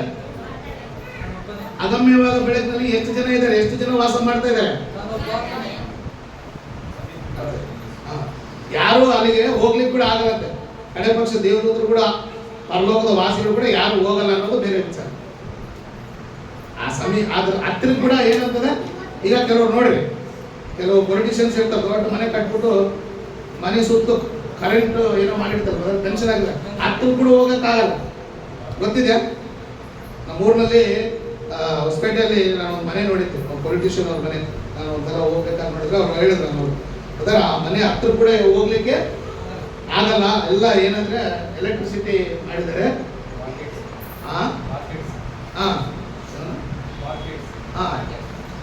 ಹತ್ರ ಕೂಡ ಹೋಗ್ಲಿಕ್ಕೆ ಆಗಲ್ಲ ಬದರ, ಹತ್ರಕ್ಕೆ ಹೋಗ್ಲಿಕ್ಕೆ ಕೂಡ ಆಗಲ್ಲ, ಅಷ್ಟೊಂದು ಇದೆ ಅಂತ ಹೇಳಿದ್ರು. ಒಬ್ಬ ಮನುಷ್ಯನೇ ಅಂದ್ರೆ ಅವಾಗ ಯಾವಾಗ ಏನ್ ಮಾಡಿ ಎಷ್ಟು ದೊಡ್ಡವನಪ್ಪ. ಅದೇ ನಮ್ಮ ಮನೆಗಾದ್ರೆ ಯಾರಾದ್ರೂ ಬಾಗಿಲು ತಗೊಂಡು ಯಾರಾದ್ರೂ ಬರ್ಬೋದು. ಈಗ ಅಂತ ವ್ಯಕ್ತಿಗಳು ನಾವೇನಿದ್ರೆ ಎಷ್ಟು ದೊಡ್ಡವರಪ್ಪ, ಕಡೆ ಪಕ್ಷ ಹತ್ರ ಕೂಡ ಹೋಗ್ಲಿಕ್ಕೆ ಆಗಲ್ಲ. ಈಗ ದೇವರ ನಿವಾಸ ನೋಡಿದ್ರೆ ದೇವರ ಬಗ್ಗೆ ಹೇಳಲ್ಪಟ್ಟಿದೆ, ತಾನೊಬ್ಬನೇ ಅಮರತ್ವ ಉಳ್ಳವನಾಗಿ ಅಗಮ್ಯವಾದ ಬೆಳಕಿನಲ್ಲಿ ಯಾರು ಸಮೀಪಿಸಲಾರದಂತ ಆ ಸ್ಥಿತಿಯಲ್ಲಿ, ಆ ನಿವಾಸದಲ್ಲಿ ದೇವರು ವಾಸ ಮಾಡ್ತಾರೆ. ಈಗ ದೇವರು ದೊಡ್ಡವನ ಕಡಿಮೆನ? ದೇವರು ದೊಡ್ಡವನ ಚಿಕ್ಕವನ? ದೇವರು ತನ್ನ ನಿವಾಸನ ಬಟ್ಟಿ ಗొప్పవాడే. ఆయన గొప్ప నివాసం, ಅಗಮ್ಯమైనటువంటి ಅಗಮ್ಯವಾದ ಬೆಳಕನ್ನು ಏನ್ ಮಾಡ್ತಾ ಇದ್ದಾನೆ? ವಾಸ ಮಾಡ್ತಾ ಇದ್ದಾನೆ. ಯಾರು ಆತನ ನೋಡ್ಲಿಕ್ಕಾಗಲ್ಲ, ನೋಡಿ ಉಳಿಯೋದು ಕೂಡ ಆಗಲ್ಲ ಎಂಬುದಾಗಿ ನಾವು ನೋಡ್ತೀವಿ. ಈ ದೇವರ ದರ್ಶನವನ್ನು ಕುರಿತು ನಾವು ಯೆಶಾಯನ ಪುಸ್ತಕ 6ನೇ ಅಧ್ಯಾಯದಲ್ಲಿ, ಆ ನಂತರ ಪ್ರಕಟಣೆ ಪುಸ್ತಕ 4ನೇ ಅಧ್ಯಾಯದಲ್ಲಿ 1-11 ವರ್ಷ ನೋಡಿದ್ರೆ ದೇವರ ಪ್ರಸನ್ನತೆಯನ್ನು ಈ ಎರಡು ಹಳೆ ಒಡಂಬಡಿಕೆಯಲ್ಲಿ, ಯೆಶಾಯನ ಪುಸ್ತಕ 6ನೇ ಅಧ್ಯಾಯ, ಹೊಸ ಒಡಂಬಡಿಕೆಯಲ್ಲಿ ಪ್ರಕಟಣೆ ಪುಸ್ತಕ 4ನೇ ಅಧ್ಯಾಯದಲ್ಲಿ ನೋಡಿದಾಗ ದೇವರ ನಿವಾಸ ಎಂಥದ್ದು, ಅದು ಎಷ್ಟು ಮಹಿಮೇಳದ್ದು, ಎಷ್ಟು ಬೆಳಕಿನಿಂದ ಕೂಡಿದ್ದು ಎಂಬುದನ್ನು ನಾವು 2 ಭಾಗದಲ್ಲಿ ಅಧ್ಯಯನ ಮಾಡಬಹುದು. ನಿಮ್ಗೆ ಸಮಯ ಇದ್ದಾಗ ನೋಡ್ಕೊಳ್ಳಿ, ನನಗೆ ಸಮಯ ಇಲ್ಲ, ನಾನು ಅಲ್ಲಿಗೆ ಬಿಟ್ಬಿಡ್ತೀನಿ. ಆದ್ರಿಂದ దేవుడు తన నివాసాన్ని బట్టి గొప్పవాడు అన్నాడు. నువ్వు దేవుని గురించి ఏం ఆలోచిస్తున్నావు? దేవుడు తన నివాసాన్ని బట్టి ಯಾರು ಕೂಡ ಅಲ್ಲಿ ಸಮೀಪಕ್ಕೆ ಹೋಗ್ಲಿಕ್ಕೆ ಕೂಡ ಆಗಲ್ಲ. ಅಷ್ಟ ಒಂದು ಅಗಮ್ಯವಾದ ಬೆಳಕಿನಲ್ಲಿ ತಾನೊಬ್ಬನೇ ವಾಸ ಮಾಡ್ತಾರೆ. దేవుడు తన నివాసాన్ని బట్టి గొప్పవాడు. మూడవది ఏంటంటే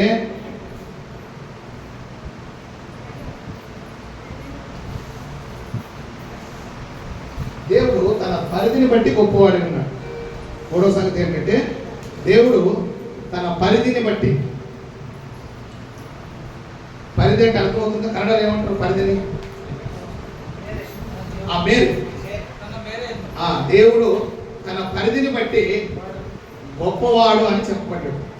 దేవుడు పరిధి ఏంటంటే ఆయన ఎలా వర్ణించబడ్డాడంటే, ఆదికాండ పుస్తక 24ನೇ ಅಧ್ಯಾಯ 4 ಒಂದ್ಸಲ ಓದ್ರು. 24:4 ಸಹೋದರ ಬೆಳಿಗ್ಗೆ ಅದನ್ನು ಓದಿಸ್ತಾರೆ ಅನ್ಕೋತೀನಿ. 24:4 24ನೇ ಅಧ್ಯಾಯ 4ನೇ ವಚನ. ಆದಿಕಾಂಡ ಪುಸ್ತಕ 24:4. ನನ್ನ ಸ್ವದೇಶಕ್ಕೂ ಹಾ ನನ್ನ ಬಂಧುಗಳ ಬಳಿಗೂ ಹಾ ಹೋಗಿ ಹಾ ಅವರೆಲ್ಲ ಹಾ. ನನ್ನ ಮಗನಾದ ಇಸಾಕನಿಗೆ ಹಾ ಹೆಣ್ಣನ್ನು ತೆಗೆದುಕೊಳ್ಳಬೇಕು, ಹಾ ಹಾಗೆ ತೆಗೆದುಕೊಳ್ಳುತ್ತಾನೆಂಬುದಕ್ಕೆ ಹಾ ನೀನು ನನ್ನ ತೊಡೆಯ ಕೆಳಗೆ ಹಾ ಕೈ ಇಟ್ಟು ಹಾ. ಭೂಪರಲೋಕಗಳ ದೇವರಾಗಿರುವ ನೋಡಿ. ಯೆಹೋವನ ಮೇಲೆ ಭೂ ಪರಲೋಕಗಳ ದೇವರಾಗಿರುವ ನೋಡಿ దేవుని పరిధి ఏంటంటే దేవుని పరిధి ఏంటంటే భూ పరలోకానికి ఆయనే దేవుడు. అమ్మ అర్థ ಆಗ್ತದೆಯా? భూలోకానికి దేవుడు ఎవరు? భూలోಕಕ್ಕೆ ದೇವರು ಯಾರು? ಯೆಹೋವ. ಪರಲೋಕಕ್ಕೆ ದೇವರು ಯಾರು? ಇನ್ನು ಓದಿ ಹೇಳಪ್ಪ. ಅಲ್ಲೇ ಇದ್ದಾನೆ. భూ పరలోకಗಳ దేవుడు. ఆకాశం యొక్క దేవుడు ఏముంటుందంటే ఆకాశం యొక్క దేవుడను, భూమి యొక్క దేవుడను మరియు పరలోకపు దేవుడు అనే 3 పదాలు ఉంటాయి. ఆదికాండ గ్రంథము 24వ అధ్యాయము 4ನೇ వచన ಮತ್ತು 7ನೇ వచన. 4ನೇ వచన 4వ వచన మరి 7వ వచన. ఎలా ఉంటుందంటే ఆకాశం యొక్క దేవుడు, భూమి యొక్క దేవుడు మరియు పరలోకపు దేవుడు. పరలోకపు దేవుడు. ఆకాశದ ದೇವರು ಆತನೇ, ಭೂಮಿಯ ದೇವರು ಆತನೇ, పరలోకದ ದೇವರು దేవుని పరిధి. దేవుడు తన పరిధిని బట్టి గొప్పవాడు. ఆయన పరిధి ఏంటంటే ఆకాశానికి ఆయన దేవుడే, ಭೂಮಿಗೆ ఆయన దేవుడే, ಪರಲೋಕಕ್ಕೂ ಏನಾಗಿದ್ದಾನೆ? ಆತನೇ ದೇವರಾಗಿದ್ದಾನೆ. ಆತನೇ ದೇವರಾಗಿದ್ದಾನೆ. ದಾನಿಯೇಲನ ಪುಸ್ತಕ 2ನೇ ಅಧ್ಯಾಯ 44ನೇ ವಚನದಲ್ಲಿ ಪರಲೋಕದಲ್ಲಿರುವ ದೇವರು ಈ ಅಂತ್ಯ ದಿನಗಳಲ್ಲಿ ಪರಲೋಕದಲ್ಲಿರುವ ದೇವರು ಒಂದು ರಾಜ್ಯವನ್ನು ಸ್ಥಾಪಿಸುತ್ತಾನೆ ಎಂಬುದಾಗಿ ಅರಸನಾದ ನೆಬೂಕದ್ನೆಚ್ಚರನಿಗೆ ದಾನಿಯೇಲನು ಹೇಳ್ತಾರೆ. ಅಂದ್ರೆ ಆತನ ಯಾರು? ಪರಲೋಕದ ದೇವರು. ಅಂದ್ರೆ ಪರಲೋಕದಲ್ಲಿರ್ತಕ್ಕಂಥ ಎಲ್ಲ ಅಲ್ಲೇನು ಪರಲೋಕದ ವಾಸಿಗಳು ಯಾರಿದಾರಲ್ಲ ಅವರೆಲ್ಲರಿಗೂ ದೇವರಂತ. ಭೂಮಿಯ ದೇವರಂದ್ರೆ ಭೂಮಿಯಲ್ಲಿರ್ತಕ್ಕಂಥ ಎಲ್ಲರಿಗೂ ಆತನೇ ದೇವರು. ಆದ್ದರಿಂದ ಪರಲೋಕದ ದೇವರು ಎಂಬುದಾಗಿ ಹೇಳಲ್ಪಟ್ಟಿದೆ. ನಮ್ಮ ಮತ್ತೇನು ಬರೆದ ಸುವಾರ್ತೆ 11ನೇ ಅಧ್ಯಾಯ 25ನೇ ವಚನ. ಮತ್ತೇನು ಬರೆದ ಸುವಾರ್ತೆ 11ನೇ ಅಧ್ಯಾಯ 25ನೇ ವಚನ ಹಾಗೂ ಅಪೊಸ್ತಲ ಕೃತ್ಯಗಳು 17ನೇ ಅಧ್ಯಾಯ 24ನೇ ವಚನ. 2 ವಚನಗಳು ಏನು ಹೇಳಲ್ಪಟ್ಟಿದ್ರೆ ಮತ್ತಾಯ 11:25, ಅಪೊಸ್ತಲ ಕೃತ್ಯ 17:24ರಲ್ಲಿ ಆಕಾಶವನ್ನು ಭೂಮಿಗೆ ಪ್ರಭುವ, ಆಕಾಶಕ್ಕೂ ಭೂಮಿಗೂ ಕರ್ತನೆ. ಹಳೆ ಒಡಂಬಡಿಕೆಯಲ್ಲಿ ದೇವರನ್ನು ಕೂಡ ಕರ್ತನೆ ಎಂಬುದನ್ನು ಕರೀತಾ ಇದ್ರು. ಅದಕ್ಕೊಂದು ಆ ಕರ್ತನೆ ಎಂಬುದು ಕರೀದಕ್ಕೆ ಒಂದು ಹಿಸ್ಟ್ರಿ ಇದೆ, ಈಗ ನಾನು ಹೇಳಕ್ಕಾಗಲ್ಲ. ಆದ್ರಿಂದ ಆಕಾಶಕ್ಕೂ ಭೂಮಿಗೂ ಕರ್ತನು ಅಂದ್ರೆ ಉಂಟು ಮಾಡಿದವನು. దేవుని యొక్క పరిధి అది. దేవుడు తన పరిధిని బట్టి గొప్పవాడే అన్నాడు. ఆకాశానికి భూమికి ఆయనే ప్రభు. ಯೆಶಾಯನ ಪುಸ್ತಕ 54:5 ಇಂದ ಬೆಳಿಗ್ಗೆ ಸಹೋದರರು ತೋರಿಸಿದರು. ಸರ್ವಲೋಕమునకు ఆయనే దేవుడు. ಯೆಶಾಯನ ಪುಸ್ತಕ 54ನೇ ಅಧ್ಯಾಯ 5ನೇ ವಚನದಲ್ಲಿ ಸರ್ವಲೋಕಕ್ಕೂ ಆತನೇ ದೇವರು. ಸರ್ವಲೋಕ ಇನ್ನು ಅದರಲ್ಲಿ ಯಾವುದೇ ಬಿಡಲ್ಪಟ್ಟಿರೋದಿಲ್ಲ, ಯಾವುದು ಸ್ವಲ್ಪ ಭಾಗಕ್ಕಲ್ಲ, కొంత భాగానికి కాదు. సర్వలోకానికి ఆయనే దేవుడు. ఇంకా సహోదరులు ఉదయకాలంలో చెప్పినట్టుగా కీర్తనల పుస్తక 51ರಲ್ಲಿ ದೇವಾದಿ ದೇವರೇ ಯೆಹೋವಾ, ದೇವರುಗಳಿಗೆ ದೇವರು ಎಂಬುದಾಗಿ ಹೇಳಲ್ಪಟ್ಟಿದೆ. ಕೀರ್ತನೆಗಳು 136:2ರಲ್ಲಿ ಕೂಡ ದೇವಾದಿ ದೇವರಿಗೆ ಕೃತಜ್ಞತಾ ಸ್ತುತಿಯನ್ನು ಸಲ್ಲಿಸಿದೆ. ದೇವರು అంతటికి ఆయనే దేవుడు, ఆయనే కర్త. ఆకాశానికి ఆయనే, భూమికి ఆయనే, పరలోకానికి ఆయనే, సర్వలోకానికి ఆయనే, దేవుళ్లకు ఆయనే. కాబట్టి దేవుని పరిధిని బట్టి ఆయన గొప్పవాడు. ಆತನ ಒಂದು ಸ್ಥಾನವನ್ನು ಬೇರೆ ಯಾರಿಗೂ ಕೊಡ್ಲಿಕ್ಕೆ ಅವಕಾಶ ಇಲ್ಲ. ಅದು ದೇವನ ಗొప్పತನ, ದಿ ಗ್ರೇಟೆಸ್ಟ್ ಆಫ್ ಗಾಡ್, ದೇವರ ದೊಡ್ಡಸ್ತಿಗೆ. ಆದ್ರಿಂದ ದೇವರು తన పరిధిని బట్టి ఆకాశానికి, భూమికి, పరలోకానికి, పరలోక నివాసులకు అందరికీ ఆయనే దేవుడుగాను, కర్తగాను, ప్రభువుగాను దేవుని గ్రంథంలో చెప్పబడి. కాబట్టి దేవుడు తన పరిధిని బట్టి గొప్పవాడు. 4వ సంగతి ఏంటంటే తన స్థానాన్ని బట్టి దేవుడు తన స్థానాన్ని బట్టి గొప్పవాడే ఉన్నాడు. అంటే ఆయనకుండే అతనికి ఇರ್ತಕ್ಕಂಥ స్థానం అర్థ ಆಗ್ತದೆ. అంటే ప్రతి మనిషికి స్థానమానాలు ఉంటాయి లోపల. ಅರ್ಥ ಆಗ್ತಿದೆನಾ? ಸ್ಥಾನಮಾನ ಅಂತಲ್ಲ ಕನ್ನಡದಲ್ಲಿ. ಪ್ರತಿಯೊಬ್ಬರಿಗೆ ಏನಿರ್ತದೆ ಅಂದ್ರೆ ಕೆಲವು ಸ್ಥಾನಮಾನಗಳು ಇರ್ತವೆ. దేవుడు తనకున్నటువంటి స్థానాన్ని బట్టి ఏమైనంటే గొప్పవాడై ఉన్నాడు. దేవుని స్థానం ఏంటంటే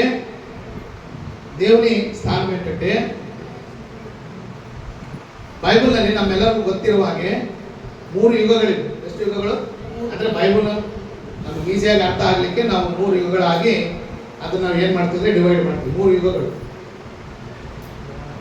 ಯಾವ್ಯಾವ ಯುಗಗಳು?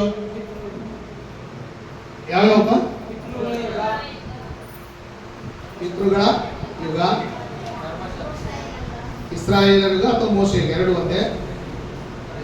ಇಸ್ರಾಯೇಲರ ಯುಗ, ಮೂರನೇದು ಕ್ರಿಸ್ತಿಗೂ లేకపోతే క్రైస్తవులు రెండు ఒకటే. ఈ అన్ని యుగాల్లో ఈ ಎಲ್ಲಾ ಯುಗಗಳಲ್ಲಿ ಪ್ರಸ್ತುತ మనం ఉండే క్రీస్తు క్రైస్తవ యుగం, క్రిస్టియన్ ఏజ్ అంటారు. ఈ అన్ని యుగాల్లో దేవుని యొక్క స్థానం ఏంటంటే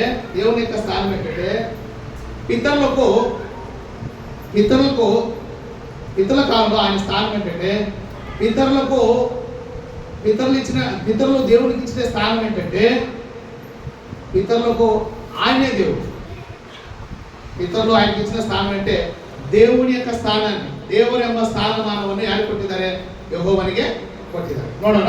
ಆದಿಕಾಂಡ ಪುಸ್ತಕ 9ನೇ ಅಧ್ಯಾಯ 26ನೇ ವಚನ. ಆದಿಕಾಂಡ ಪುಸ್ತಕ 9ನೇ ಅಧ್ಯಾಯ 26ನೇ ವಚನ. ಅವನು ಇನ್ನು ನುಡಿದಿದ್ದೇನೆಂದರೆ ಶೇಮನ ದೇವರಾದ ಯೆಹೋವನಿಗೆ ಸ್ತೋತ್ರ. ಈ ಮಾತು ಹೇಳ್ತಾ ಇರೋದು ನೋಹನು, ಶೇಮನ ತಂದೆ ಆದಂತ ನೋಹನು. ತನ್ನ ಮಗನನ್ನು ಕುರಿತು ಏನ್ ಹೇಳ್ತಾರೆ ಅಂದ್ರೆ ಶೇಮನ ದೇವರಾದ ಯೆಹೋವನಿಗೆ ಏನಾಗ್ಲಿ ಸ್ತೋತ್ರ. ಅಂದ್ರೆ ಶೇಮನ ದೇವರು ಯಾರು?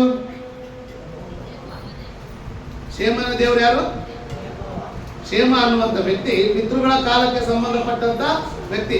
ಶೇಮನ ದೇವರಾದ ಯೆಹೋವನು ಎಂಬುದಾಗಿ ಬರೆಯಲ್ಪಟ್ಟಿದೆ. ಅಂದ್ರೆ ಪಿತೃಗಳಿಗೆ ಯಾರು ದೇವರು?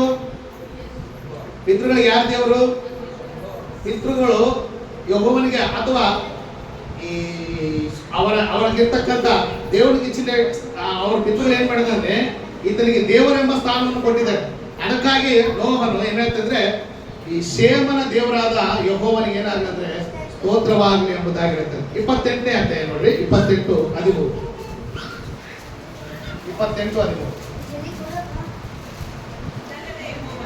ಇದಲ್ಲದೆ ಯೆಹೋವನು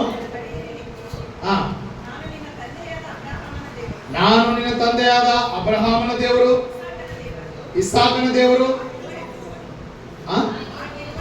ನೋಡ್ರಿ, ಯಾಕೋಬನಿಗೆ ಹೇಳ್ತಾ ಇದ್ದಾನೆ, ನಾನು ನಿನ್ನ ತಂದೆಯಾಗಿರುವ ಅಬ್ರಹಾಮನ ದೇವರು, ಅಬ್ರಹಾಮ ಆಗ್ಲಿ, ಇಸಾಕನಾಗ್ಲಿ, ಶೇಮನಾಗ್ಲಿ, ಇವರೆಲ್ಲ ಯಾರಂದ್ರೆ ಪಿತೃಗಳು. ಗ್ರಂಥಂలో వీరందరూ ಕೂಡ ಪಿತೃಗಳು ಎಂಬುದಾಗಿ, ಪ್ರಾರಂಭದ ಪಿತೃಗಳು ಎಂಬುದಾಗಿ ಹೇಳಲ್ಪಟ್ಟಿದ್ದಾರೆ. ಅವರ ದೇವರು ಯಾರು ಅಂತ ಹೇಳಿದ್ರೆ ಯೆಹೋವನು ಎಂಬುದಾಗಿ ಹೇಳಲ್ಪಟ್ಟಿದೆ. ಆದ್ರಿಂದ ಪಿತೃಗಳಲ್ಲಿ ಆತನಿಗೆ ದೇವರು ಎಂಬ ಸ್ಥಾನವನ್ನು ಕೊಟ್ಟಿದ್ದಾರೆ ಅನ್ನೋದನ್ನ ನಾವು ಅರ್ಥ ಮಾಡ್ಕೊಳ್ಬೇಕು. 21ನೇ ವಚನ ನೋಡಿ, 28-21.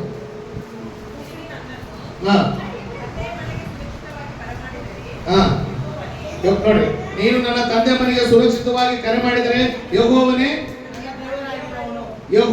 ನೀನು ನನಗೆ ಏನಾಗುತ್ತೆ? ಯಾಕೋಬನ ದೇವರು ಯಾರು? ಯಾಕೋಬನಿಗೆ ದೇವರು ಯಾರು? ಯೆಹೋವನ. ಮತ್ತೆ ಬೇರೆ ಯಾರಾದ್ರೂ ಇದ್ದಾರೆ?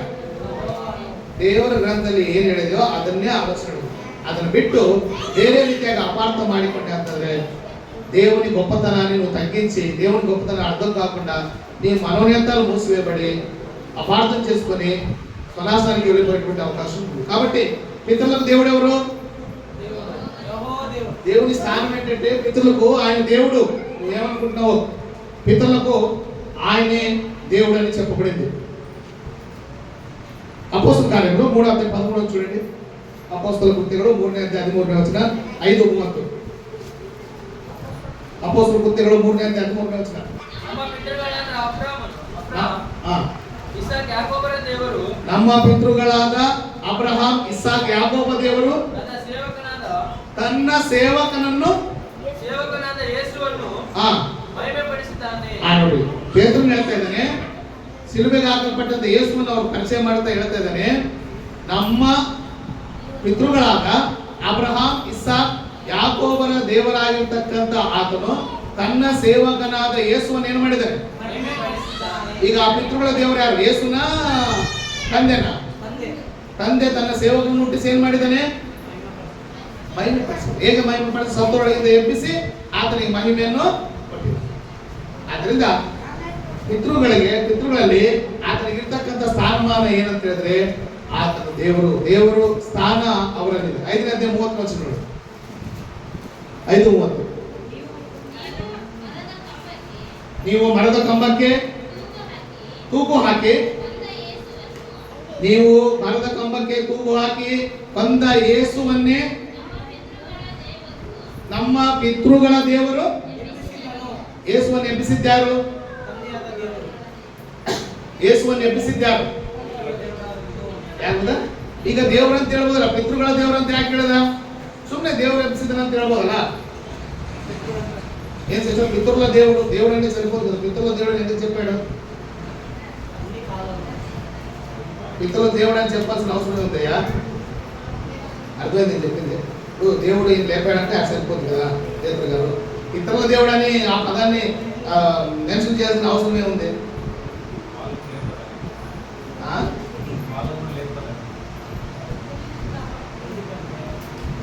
పితరులు ఇప్పుడు వీళ్ళు యూదులు చెప్తున్నారు కాబట్టి, ఆ సంతానం వచ్చారు కాబట్టి, మీరు పితరులు అంటే వీళ్ళకి ప్రేమ ఉంటుందా? పితరులు అంటే వ్యామోహము, ప్రేమ మాట పిలిపిస్తారా?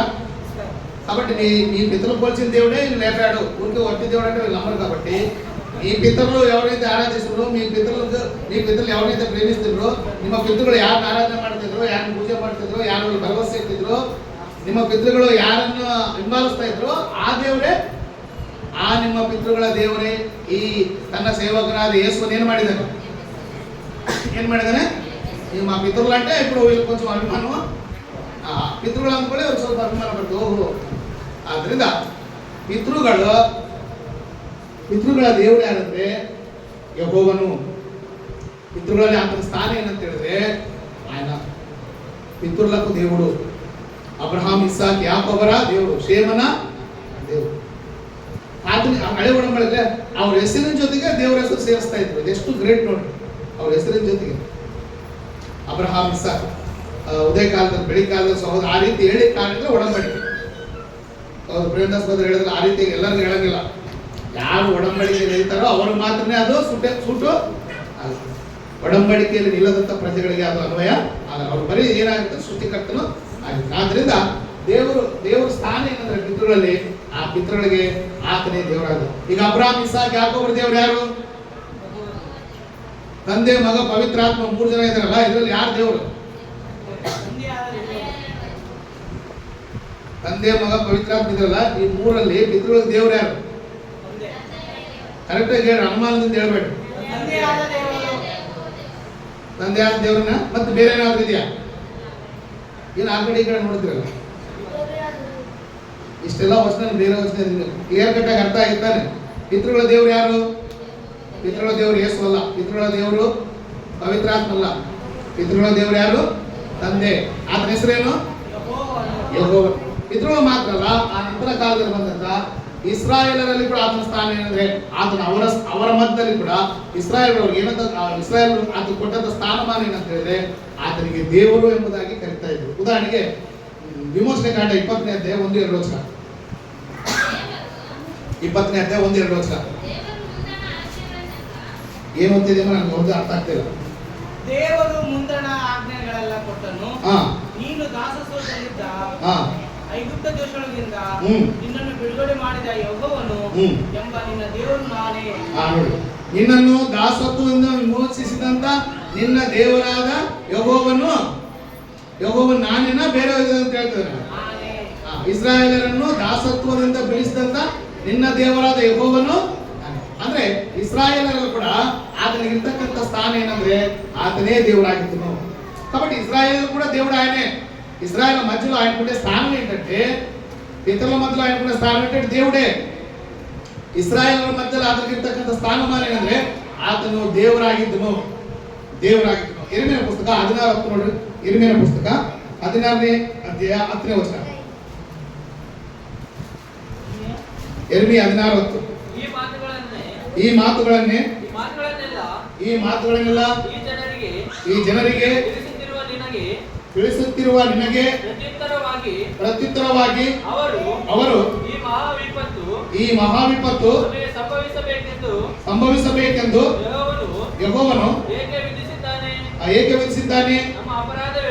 ನಮ್ಮ ಅಪರಾಧವನ್ನು ನೋಡಿ, ನಮ್ಮ ಅಪರಾಧವನ್ನು ನಮ್ಮ ಇಸ್ರಾಯೇಲ್ ಹೇಳ್ತಕ್ಕಂಥ ಮಾತು, ನಮ್ಮ ದೇವರಾದ ಯೆಹೋವನಿಗೆ ವಿರುದ್ಧವಾಗಿ ನಾವು ಮಾಡಿದ పాపేను, మా దేవుడైన యెహోవాకు మేము విరోధముగా చేసిన పాపమేమి. ఇది మ్యాటర్. ಅಂದ್ರೆ ಇಸ್ರಾಯೇಲರು ನಮ್ಮ ದೇವರಾದ ಯೆಹೋವನಿಗೆ ನಾವು ವಿರೋಧವಾಗಿ ಮಾಡಿದ ಪಾಪವೇನು ಎಂಬುದಾಗಿ ಪ್ರವಾದಿ ಜೊತೆಗೆ ಡಿಸ್ಕಸ್ ಮಾಡ್ತಾ ಇದ್ದಾರೆ. ಇಲ್ಲಿ ಇಸ್ರಾಯೇಲ್ ಏನ್ ಹೇಳ್ತದೆ ಅಂತ ಹೇಳಿದ್ರೆ, ನಮ್ಮ ದೇವರಾದ సింపుల్. ఇస్రాయల్ మధ్యలో, ఇస్రాయల్ జనాంగం మధ్యలో ఆయనకున్న స్థానం ఏంటంటే ఆయన దేవుడు. ఇస్రాయేలರಿಗೆ ఆతనే దేవుడు. అర్థ ಆಗ್ತದೆಯా? ఇస్రాయల్ ಎಲ್ಲರಿಗೆ ಯಾರು ದೇವರು? ఆతనే దేవుడు. ఆయన స్థానం అది. ఆయన ప్రజల్లో ఇస్రాయల్ ఉన్నటువంటి స్థానం మా దేవుడు అని చెప్పుకునేవారు.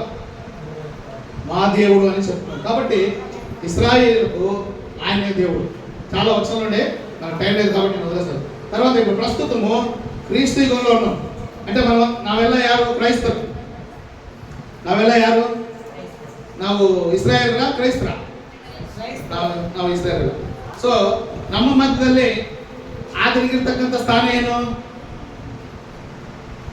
ఆయనకుండే స్థానం ఏంటి? క్రైస్తవులు కూడా దేవుడెవరు కాదండి.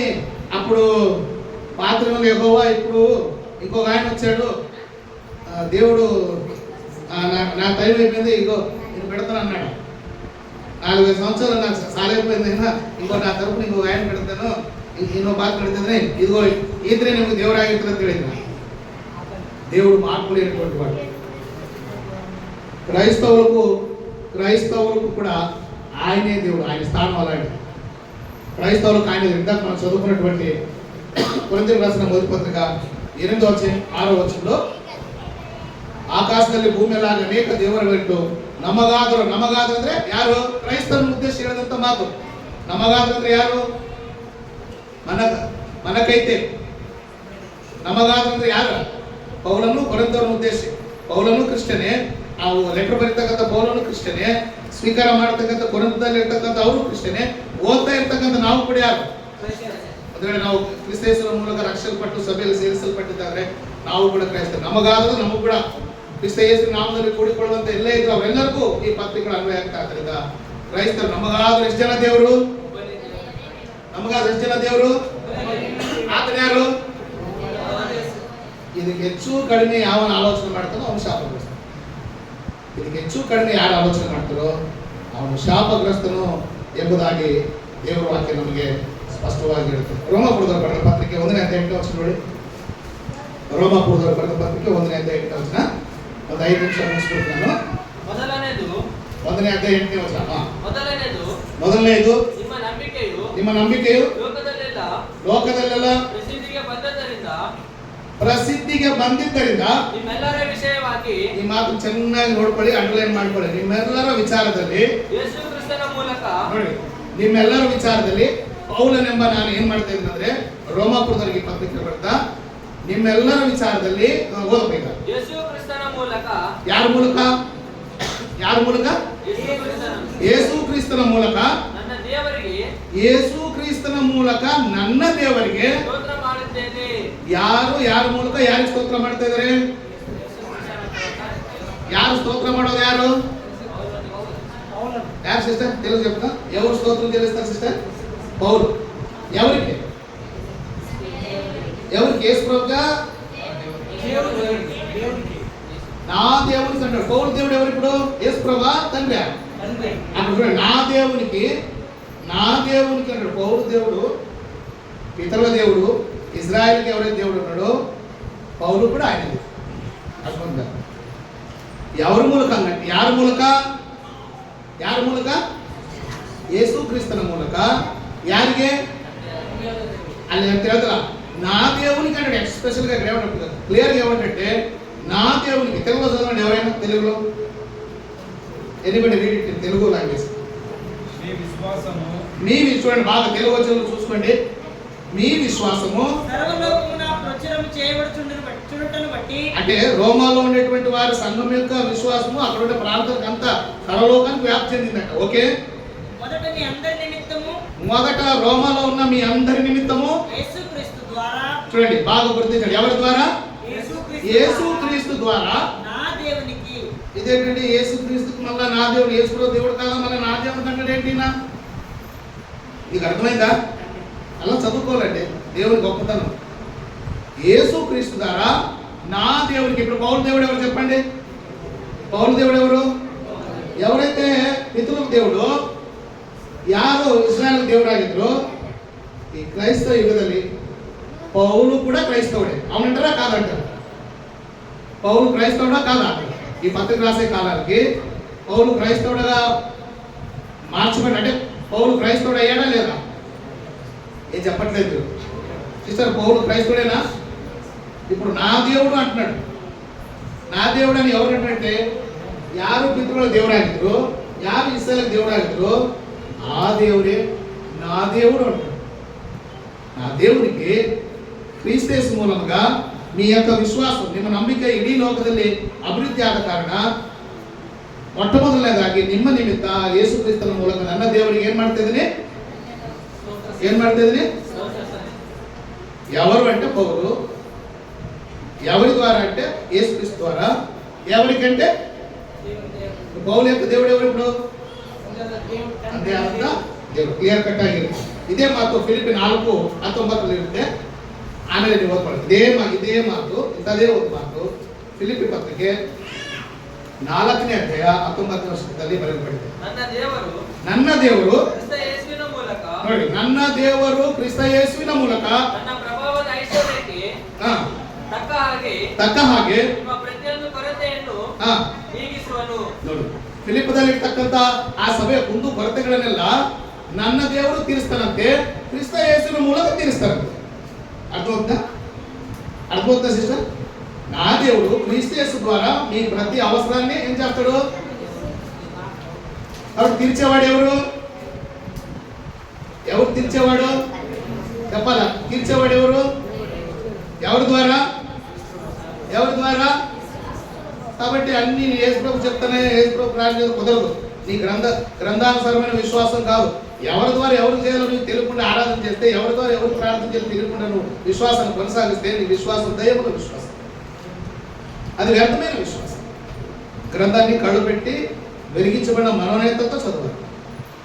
దేవుని గొప్పతనం, ದೇವರ ಒಂದು ದೊಡ್ಡಸ್ತಿಗೆ ಶ್ರೇಷ್ಠತೆ ಅರ್ಥ ಆಗಿಲ್ಲ ಅಂದ್ರೆ you cannot becoming a Christian. నువ్వు క్రైస్తవుడు అసలు కాదు, దేవుని బిడ్డగా అసలు, దేవుని ప్రజలు కాదు, నిబంధనలు నిలిచినవాడు కాదు. నిబంధనలు అసలు ఈ నిబంధన అంటే తెలియదు. పౌలు ఖచ్చితంగా చెప్తాడు, క్రీస్తు మూలంగా నా దేవుడు మీ అవసరతను తీర్చేది దేవుడు. నా దేవుడు అంటాడు. దేవుడు పౌలు ఏమంటాడంటే నా దేవుడు అంటాడు. నా దేవుడు. పౌలు క్రైస్తవులకు కూడా ఆయనే దేవుడు. క్రైస్తవులు ఆయనకునేటువంటి స్థానం ఏంటంటే ఆయన దేవుడై ఉన్నాడు అనేటువంటి విచారాన్ని మనం తెలుసుకోవచ్చు. కొరింథీయులకు రాసిన మొదటి పత్రిక 15:57 కూడా ఈ మాట ఉంది. 15:57 వచ్చిందన్నా. కాబట్టి ఆయన తన స్థానాన్ని బట్టి దేవుడైనాడు. తర్వాత ఇతరులకే కాదు, ఇస్రాయేల్కే కాదు, క్రైస్తవులకే కాదు, విశ్వ మానవాళికి, ಅಂದ್ರೆ ಪ್ರಪಂಚದಲ್ಲಿರುವ ಎಲ್ಲ ಮನುಷ್ಯರಿಗೂ ಆತನೇ ದೇವರು. ಏನಂದ್ರೆ ಸೃಷ್ಟಿಕರ್ತನಾಗಿ ದೇವರು. ಇಲ್ಲಿಗೇಮೋ ನಿಬಂಧನೆ ಒಡಂಬಡಿಕೆ ಪ್ರಕಾರ ಇವರು ದೇವರಾಗಿರ್ತಾನೆ. ಲೋಕದಲ್ಲಿರ್ತಕ್ಕಂಥ ಎಲ್ಲ ಮನುಷ್ಯರಿಗೂ ಆತನೇ ದೇವರು. ಯಾವ ರೀತಿ ಅಂದ್ರೆ ಸೃಷ್ಟಿಕರ್ತನಾಗಿ. ಅರ್ಥ ಆಯ್ತು? ಬೆಳಿಗ್ಗೆ ಸಹೋದರ ವಿವರವಾಗಿ ವಿಶ್ವ ಮಾನವಗಳ అందరికీ ఆయనే దేవుడు. విధానం వేరే ఉంటుంది. క్రైస్తవులకేమో నిబంధన బట్టి దేవుడే ఉంటే, విశ్వమానవాడికి ఆయన సృష్టిని బట్టి, సృష్టి కార్యాన్ని బట్టి సృష్టికర్తగా ఉంటాడు. విశ్వమానవాడికి ఆయనే దేవుడు. తర్వాత మన ప్రభు అయిన యేసుక్రీస్తు కూడా ఆయనే దేవుడు.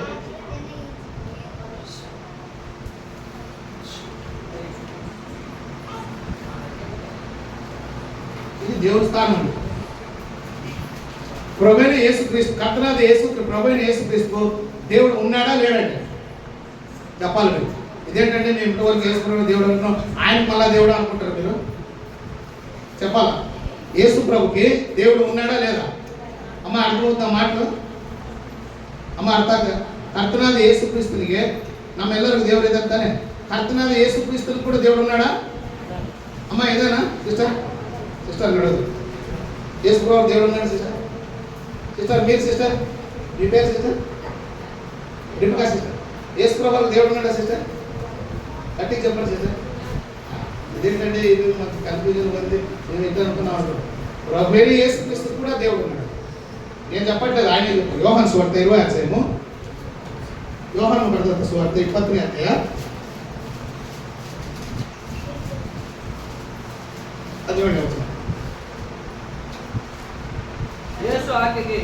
యేసు ఆకెಗೆ బాగా వినండి. ఆ మరి ఆ స్త్రీకి చెప్తాడు, యేసు ఆకెಗೆ ಹೇಳ್ತಾನೆ, ನನ್ನನ್ನು ಮುಟ್ಟಬೇಡ, ನನ್ನನ್ನು ಹಿಡಿಯಬೇಡ, ಯಾಕೆಂದರೆ ನಾನು ಇನ್ನು ತಂದೆಯ ಬಳಿಗೆ ನಾನು ಇನ್ನೂ ಏರಿ ಹೋದವನಲ್ಲ. ನೀನು ನನ್ನ ಸಹೋದರ ಶಿಷ್ಯರಿಗೆ ನೀನು ಹೋಗ್ಬಿಟ್ಟು ನನ್ನ ಸಹೋದರಿಗೆ ಈ ರೀತಿಯಾಗಿ ಹೇಳು, ಹೋಗಿ ನಾನು ನೋಡ್ರಿ, ನನ್ನ ತಂದೆಯು my father and also your father, ನನ್ನ ತಂದೆಯು ನಿಮ್ಮ ತಂದೆಯು, ನನ್ನ ದೇವರು ನಿಮ್ಮ ದೇವರು ಆಗಿರುವಾತನ ಬಳಿಗೆ ಅಂತ ಹೇಳಿ ಶಿಷ್ಯರಿಗೆ ಹೇಳಂತೇಳಿ ಆ ಸ್ತ್ರೀಗೆ ಯಾರು ಹೇಳ್ತಾ ಇದಾರೆ? ಆ ಸಮಾಧಿ ಬಳಿಗೆ ಬಂದಂತ ಆ ಸ್ತ್ರೀಗೆ ಯಾರು ಹೇಳ್ತಾ ಇದ್ದಾರೆ ಇಲ್ಲಿ? ಕರ್ತನಾದ ಯೇಸು ಕ್ರಿಸ್ತನು ಹೇಳ್ತಾನೆ, అమ్మ నేను ఇంకా మహిమపరచబడలేదు, పైకి ఎక్కిపోలేదు, అయితే నా సహోదరుడిని నా దేవుడును మీ దేవుడును నా తండ్రియు నీ తండ్రి అయిన వాళ్ళిద్దరు నేను ఎక్కిపోవచ్చునని నా సహోదరులకు. అంటే యేసు ఏం చెప్తాడు? నాకు దేవుడు ఉన్నాడు అంటున్నాడా, లేకపోతే నేనే అంత అంటున్నాడా?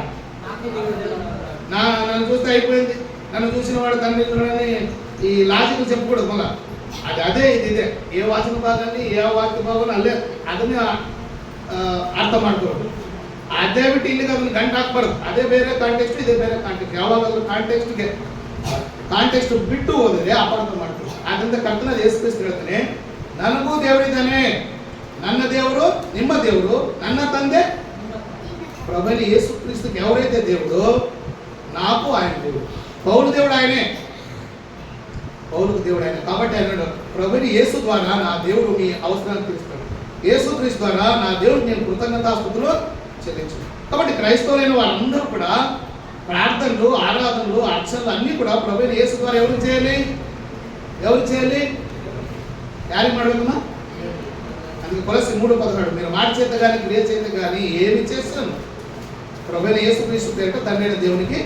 కాబట్టి ಕರ್ತನಾದ ಯೇಸು ಕ್ರಿಸ್ತನು ಕೂಡ ಯಾರಿದ್ದಾರೆ? ಕರ್ತನಾದ ಯೇಸು ಕ್ರಿಸ್ತನು ಕೂಡ ಯಾರಿದ್ದಾರೆ?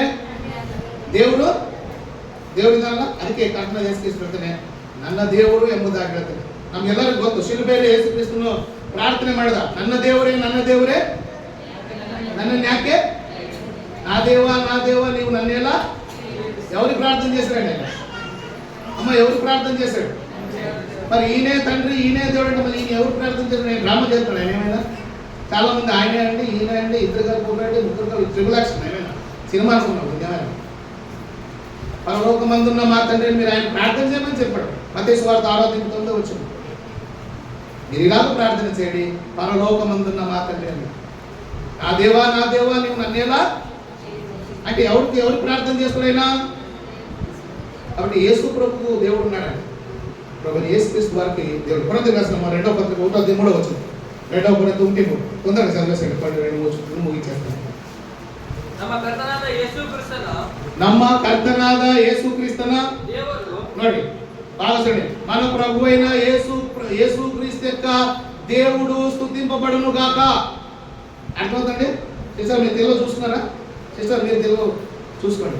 మన ప్రభు అయిన యేసు క్రీస్తు యొక్క తండ్రి అయిన దేవుడు ನಮ್ಮ ಕರ್ತನಾದ ಯೇಸು ಕ್ರಿಸ್ತನ ತಂದೆ ಆಗಿರುವ ದೇವರಿಗೆ స్తోత్రವಾಗಲಿ ಎಂಬುದಾಗಿ ಅಪೊಸ್ತಲರಲ್ಲಿ ಹೇಳ್ತಾ ಇದ್ದಾರೆ. ಪ್ರಭು ಯೇಸು ಕ್ರಿಸ್ತ ನಾವು ದೇವರನ್ನ చెప్పాడు. ಅಪೊಸ್ತಲರು ಕೂಡ ಹೇಳ್ತಾರೆ ನಮ್ಮ ತಂದೆ ನಮ್ಮ ಕರ್ತನಿಗೆ ನಮ್ಮ ಕರ್ತನಾದ ಯೇಸು ಕ್ರಿಸ್ತನಿಗೆ ತಂದೆಯಾಗಿರುವಂತ ದೇವರು ಎಂಬುದಾಗಿ ಅಪೊಸ್ತಲರು ಇಲ್ಲಿ ಬರ್ತಾ ಇದ್ದಾರೆ. ಪೇತ್ರ ಬರೆದ ಮೊದಲನೇ ಪತ್ರಿಕೆ 1ನೇ ಅಧ್ಯಾಯ 3ನೇ ವಚನ. ಪೇತ್ರ 1:3.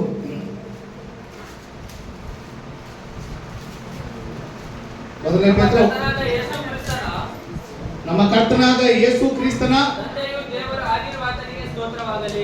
దేవుడు మనకు మాత్రమే తండ్రి, మనకు మాత్రమే దేవుడు కాదు. యేసు కూడా ఆయనే తండ్రి, ఆయనే. ಅರ್ಥ ಆಗ್ತಿದೆಯಾ? ಇನ್ನೊಂದ್ಸಲ ಓದಪ್ಪ. ನಮ್ಮ ಕರ್ತನಾದ ಯೇಸು ಕ್ರಿಸ್ತನ ನಮ್ಮ ಕರ್ತನಾದ ಯೇಸು ಕ್ರಿಸ್ತನ ತಂದೆಯು ದೇವರು ಯಾರಿಗೆ ಸ್ತೋತ್ರ? ಯಾರಿಗೆ ಸ್ತೋತ್ರ? ಅಮ್ಮ ಯಾರಿಗೆ ಸ್ತೋತ್ರ? ಆತ ಯಾರು? ನಮ್ಮ ಕರ್ತನಾದ ಯೇಸು ಕ್ರಿಸ್ತನಿಗೆ ತಂದೆಯು ದೇವರು ಆಗಿರುವ ಆತನಿಗೆ ಸ್ತೋತ್ರ. ಈ ಎಲ್ಲ ವಚನ ಭಾವನೆ ಏನ್ ಹೇಳ್ತು ಅಂದ್ರೆ ಕರ್ತನಾದ ಯೇಸು ಕ್ರಿಸ್ತನು ಕೂಡ ಆತನೇ ತಂದೆ, ಆತನೇ ದೇವರಾಗಿದ್ದಾನೆ. ಅದಕ್ಕೆ ಭೂನಿವಾಸ ಕಾಲದಲ್ಲಿ ಆತನ ತಂದೆ ಎಂಬುದಾಗಿ ಕರೆದ. ನನ್ನ ದೇವರೇ ಅಂತ ಕರೆದ. ನನ್ನ ದೇವರೇ ನನ್ನ ಪ್ರಾರ್ಥನೆ ಕೇಳಕ್ ಹೇಳಿದ. ತನ್ನ ಭೂನಿವಾಸ ಕಾಲದಲ್ಲಿ 33 ವರ್ಷಗಳ ಕಾಲ ಆತನ ಆ ದೇವರಿಗೆ ವಿಧೇಯತೆ ತೋರಿಸಿದ. ಆ ದೇವರಲ್ಲೇ ತನಗೆ ಪ್ರಾರ್ಥನೆ ಮಾಡಿದ. ಆ ದೇವರಿಗೆ ತನ್ನನ್ನು ತಾನು ಒಪ್ಪಿಸಿಕೊಟ್ಟನು ಎಂಬುದಾಗಿ ಹೇಳುತ್ತಾರೆ. ಆದ್ರಿಂದ ಇತರರಿಗೆ ಮಾತ್ರ, ಇಸ್ರಾಯೇಲರಿಗಲ್ಲ, ಕ್ರೈಸ್ತರಿಗೆ ಮಾತ್ರ ಅಲ್ಲದೆ ವಿಶ್ವ ಲೋಕದ ಎಲ್ಲ ಮನುಷ್ಯರಲ್ಲದೆ ಕಡೆಗೆ ನಮ್ಮ ಕರ್ತನಾದ ಯೇಸು ಕ್ರಿಸ್ತನಿಗೂ ಕೂಡ ಆತನೇನಾಗಿದ್ದಾನೆ? ದೇವರು ಆಗಿದ್ದಾನೆ. ಆತನಿಂದಲೇ ದೇವರು ಏನಂತ ಹೇಳಲ್ಪಟ್ಟಿದ್ದಾರೆ ಅಂದ್ರೆ ಕ್ರಿಸ್ತನಿಗೆ ತಲೆಯಾಗಿದ್ದಾರೆ. ಕೊರಿಂಥದವರು ಬರೆದ ಪತ್ರಿಕೆ 1ನೇ ಪತ್ರಿಕೆ 11:3 ಓದ್ಬಿಡಿ. ಕೊರಿಂಥದವರು ಬರೆದ 1ನೇ ಪತ್ರಿಕೆ 11:3 ವಚನ.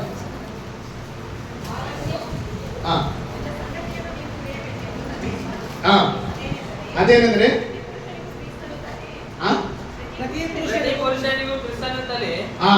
ಪುರುಷನಿಗೆ ನೋಡಿ, ಪ್ರತಿ ಪುರುಷನಿಗೆ ಕ್ರಿಸ್ತನೇನಾಗಿದ್ದಾನೆ? ಕ್ರಿಸ್ತನೇನಾಗಿದ್ದಾನೆ? ತಲೆಯಾಗಿದ್ದಾನೆ. ಸ್ತ್ರೀಗೆ ಪುರುಷನು ತಲೆ. ಏನಪ್ಪಾ? ಸ್ತ್ರೀಗೆ ಪುರುಷನು ತಲೆ. ಸ್ತ್ರೀಗೆ ಪುರುಷನು ತಲೆ. ಕ್ರಿಸ್ತನಿಗೆ ದೇವರು ತಲೆಯಾಗಿದ್ದಾನೆ. ಪ್ರತಿ ಸ್ತ್ರೀಗೆ ತಲೆ ಯಾರಂತೆ? ಸಿಸ್ಟರ್, మీకు ತಲೆ ఎవరు? ವಿವಾಹమైనವರು ತಲೆ ఎవరు? ಮದುವೆ ಆದವ್ರಿಗೆ ಯಾರ ತಲೆ? ನಮ್ಮ ತಲೆ ನಮ್ಮ ಹತ್ರ ಇದ್ರೆ ಅನ್ಬೇಡ ಮತ್ತೆ. ಅದು ಯಾವ ತಲೆನೋ ನನಗೆ ಅದು ತಲೆಗೆ ನೆಟ್ಟಿಗಿಲ್ಲ, ಅದು ಲೂಸ್ ಐತೆ ಅನ್ಬೇಡ ಮತ್ತೆ. ಅದು ನಿಮ್ಮ ವಿಚಾರ, ಮನೆ ವಿಚಾರ. ಪ್ರತಿ ವಿವಾಹమైన ಸ್ತ್ರೀಗೆ, ಮದುವೆ ಆದಂತ ಸ್ತ್ರೀಗೆ ತಲೆ ಯಾರು ಅಂದ್ರೆ ಸ್ತ್ರೀಗೆ ಏನಿಲ್ಲ ತಲೆ ಇಲ್ಲ. ನೋಡ್ರಿ, ತಲೆ ಐತೇನಮ್ಮ? 4 ಜನ ಇದಾರ, 3 ತಲೆ ಇದಾವ. ನೋಡಿದ್ರ? 4 ಜನ ಇದ್ದಾರೆ. ಯಾರ್ಯಾರು? ತಂದೆ, ಯೇಸು ಕ್ರಿಸ್ತನು, ಪುರುಷನು. ತಲೆ ಎಷ್ಟು ತಲೆ ಇದಾವ? 4 ಜನ. ಏನು ಹೇಳ್ತಾ ಇಲ್ಲ? 4 ಜನ, 3 ತಲೆ. ಯಾರ್ಯಾರ ತಲೆ ಇದೆ ಅಲ್ಲಿ? ತಂದೆ ತಲೆ ಇದೆ. ಯಾರು ತಲೆ ಆಗಿದ್ದಾನೆ? ಕ್ರಿಸ್ತನ ತಲೆ ಆಗಿದೆ. ಕ್ರಿಸ್ತನ ತಲೆ ಇದೆಯಾ? ಯಾರು ತಲೆ ಆಗಿದ್ದಾನೆ? ಪುರುಷನ ತಲೆ ಇದೆಯಾ? ಅಮ್ಮ ಹೇಳ್ತಾ ಇಲ್ಲ. ಯಾರು ತಲೆ ಆಗಿದ್ದಾನೆ? ಸ್ತ್ರೀ ತಲೆ ಆಗಿದೆ. ಸ್ತ್ರೀಗೆ ಅಲ್ಲಮ್ಮ, ಪುರುಷನ ತಲೆ ಕೂಡ ಯಾರಿಗ ತಲೆ ಯಾರಿಗಂತ ಸ್ತ್ರೀಗೆ ತಲೆ ಇಲ್ಲ ಅಂತ ಒಪ್ಕೊಳ್ಳೋಳ್ರಿ. ನೋಡ್ರಿ, ಅದಕ್ಕೆ ಮನೆಗೆ ಹೇಳ್ತಿರ್ತಾರೆ ನೀವು ತಲೆನೇ ಇಲ್ಲ ಅಂತ ಹೇಳ್ತಿರ್ತಾರೆ. ಅಂದ್ರೆ ನಾನು ಭಾಳ ಸಲ ನೋಡಿ ರಾಕೇಶ್ ಹೇಳೋದು ನೋಡಿ ಏನು ಅನ್ಕೋಬೇಕಿದೆ. ತಲೆ ಇಲ್ಲ ಅಂದ್ರೆ ನಿಮ್ ತಲೆ ಅಂದ್ರೆ ಅಧಿಕಾರ. ತಲೆ ಅನ್ನೋದು ಅಧಿಕಾರಕ್ಕೆ ಸೂಚನೆ. ಸ್ತ್ರೀಗೆ ಅಧಿಕಾರ ಇರಂಗಿಲ್ಲ. ಅಲ್ಲಿ ನೋಡಿ, ಸ್ತ್ರೀಗೆ ಏನಿಲ್ಲ ತಲೆ. ಆದ್ದರಿಂದ ಕ್ರಿಸ್ತನಿಗೆ ತಲೆ ಯಾರಂದ್ರೆ ದೇವರು. ಕ್ರಿಸ್ತನಿಗೆ ತಲೆ ಯಾರು ಅಂದ್ರೆ, ತಲೆ ಅಂದ್ರೆ ಯಜಮಾನನು ಅಂತ ಅರ್ಥ. ತಲೆ ಅಂದ್ರೆ ಈ ಫಿಸಿಕಲ್ ತಲೆ ಅಲ್ಲ, ಯಜಮಾನನು, ಬಾಸ್, ಅಧಿಕಾರಿ, ಯಜಮಾನನು ಎಂಬುದಾಗಿ. ಸ್ತ್ರೀಗೆ ಗಂಡನು ಯಾವ ರೀತಿಯ ಯಜಮಾನನು, ಕ್ರಿಸ್ತನಿಗೆ ಯಜಮಾನ ಯಾರು? ಕ್ರಿಸ್ತನ ತಲೆ ಇದೆ. ಕ್ರಿಸ್ತನ ಮೇಲೆ ಒಬ್ರು ಇದ್ದಾರ? ಯಾರು? ಈ ಇಬ್ರು ಸಮಾನರಾದ್ರೆ ಈ ತಲೆ ಯಾಕೆ? ಈ ಆರ್ಡರ್ ಬೇಕಾಗಿಲ್ಲ.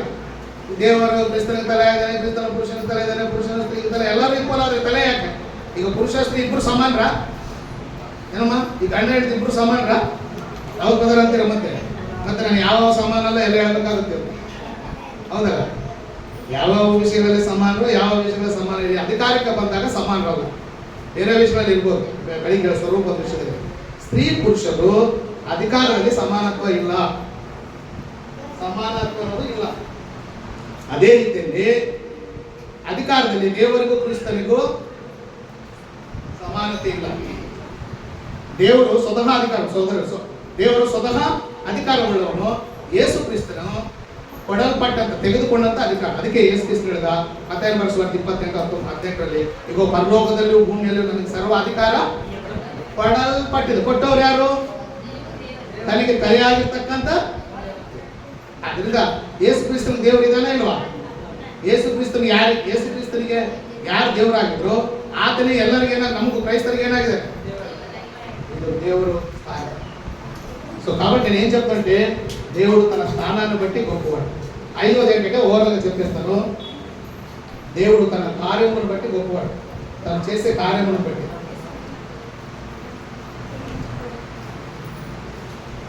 ఐదో సంగతి ఏంటంటే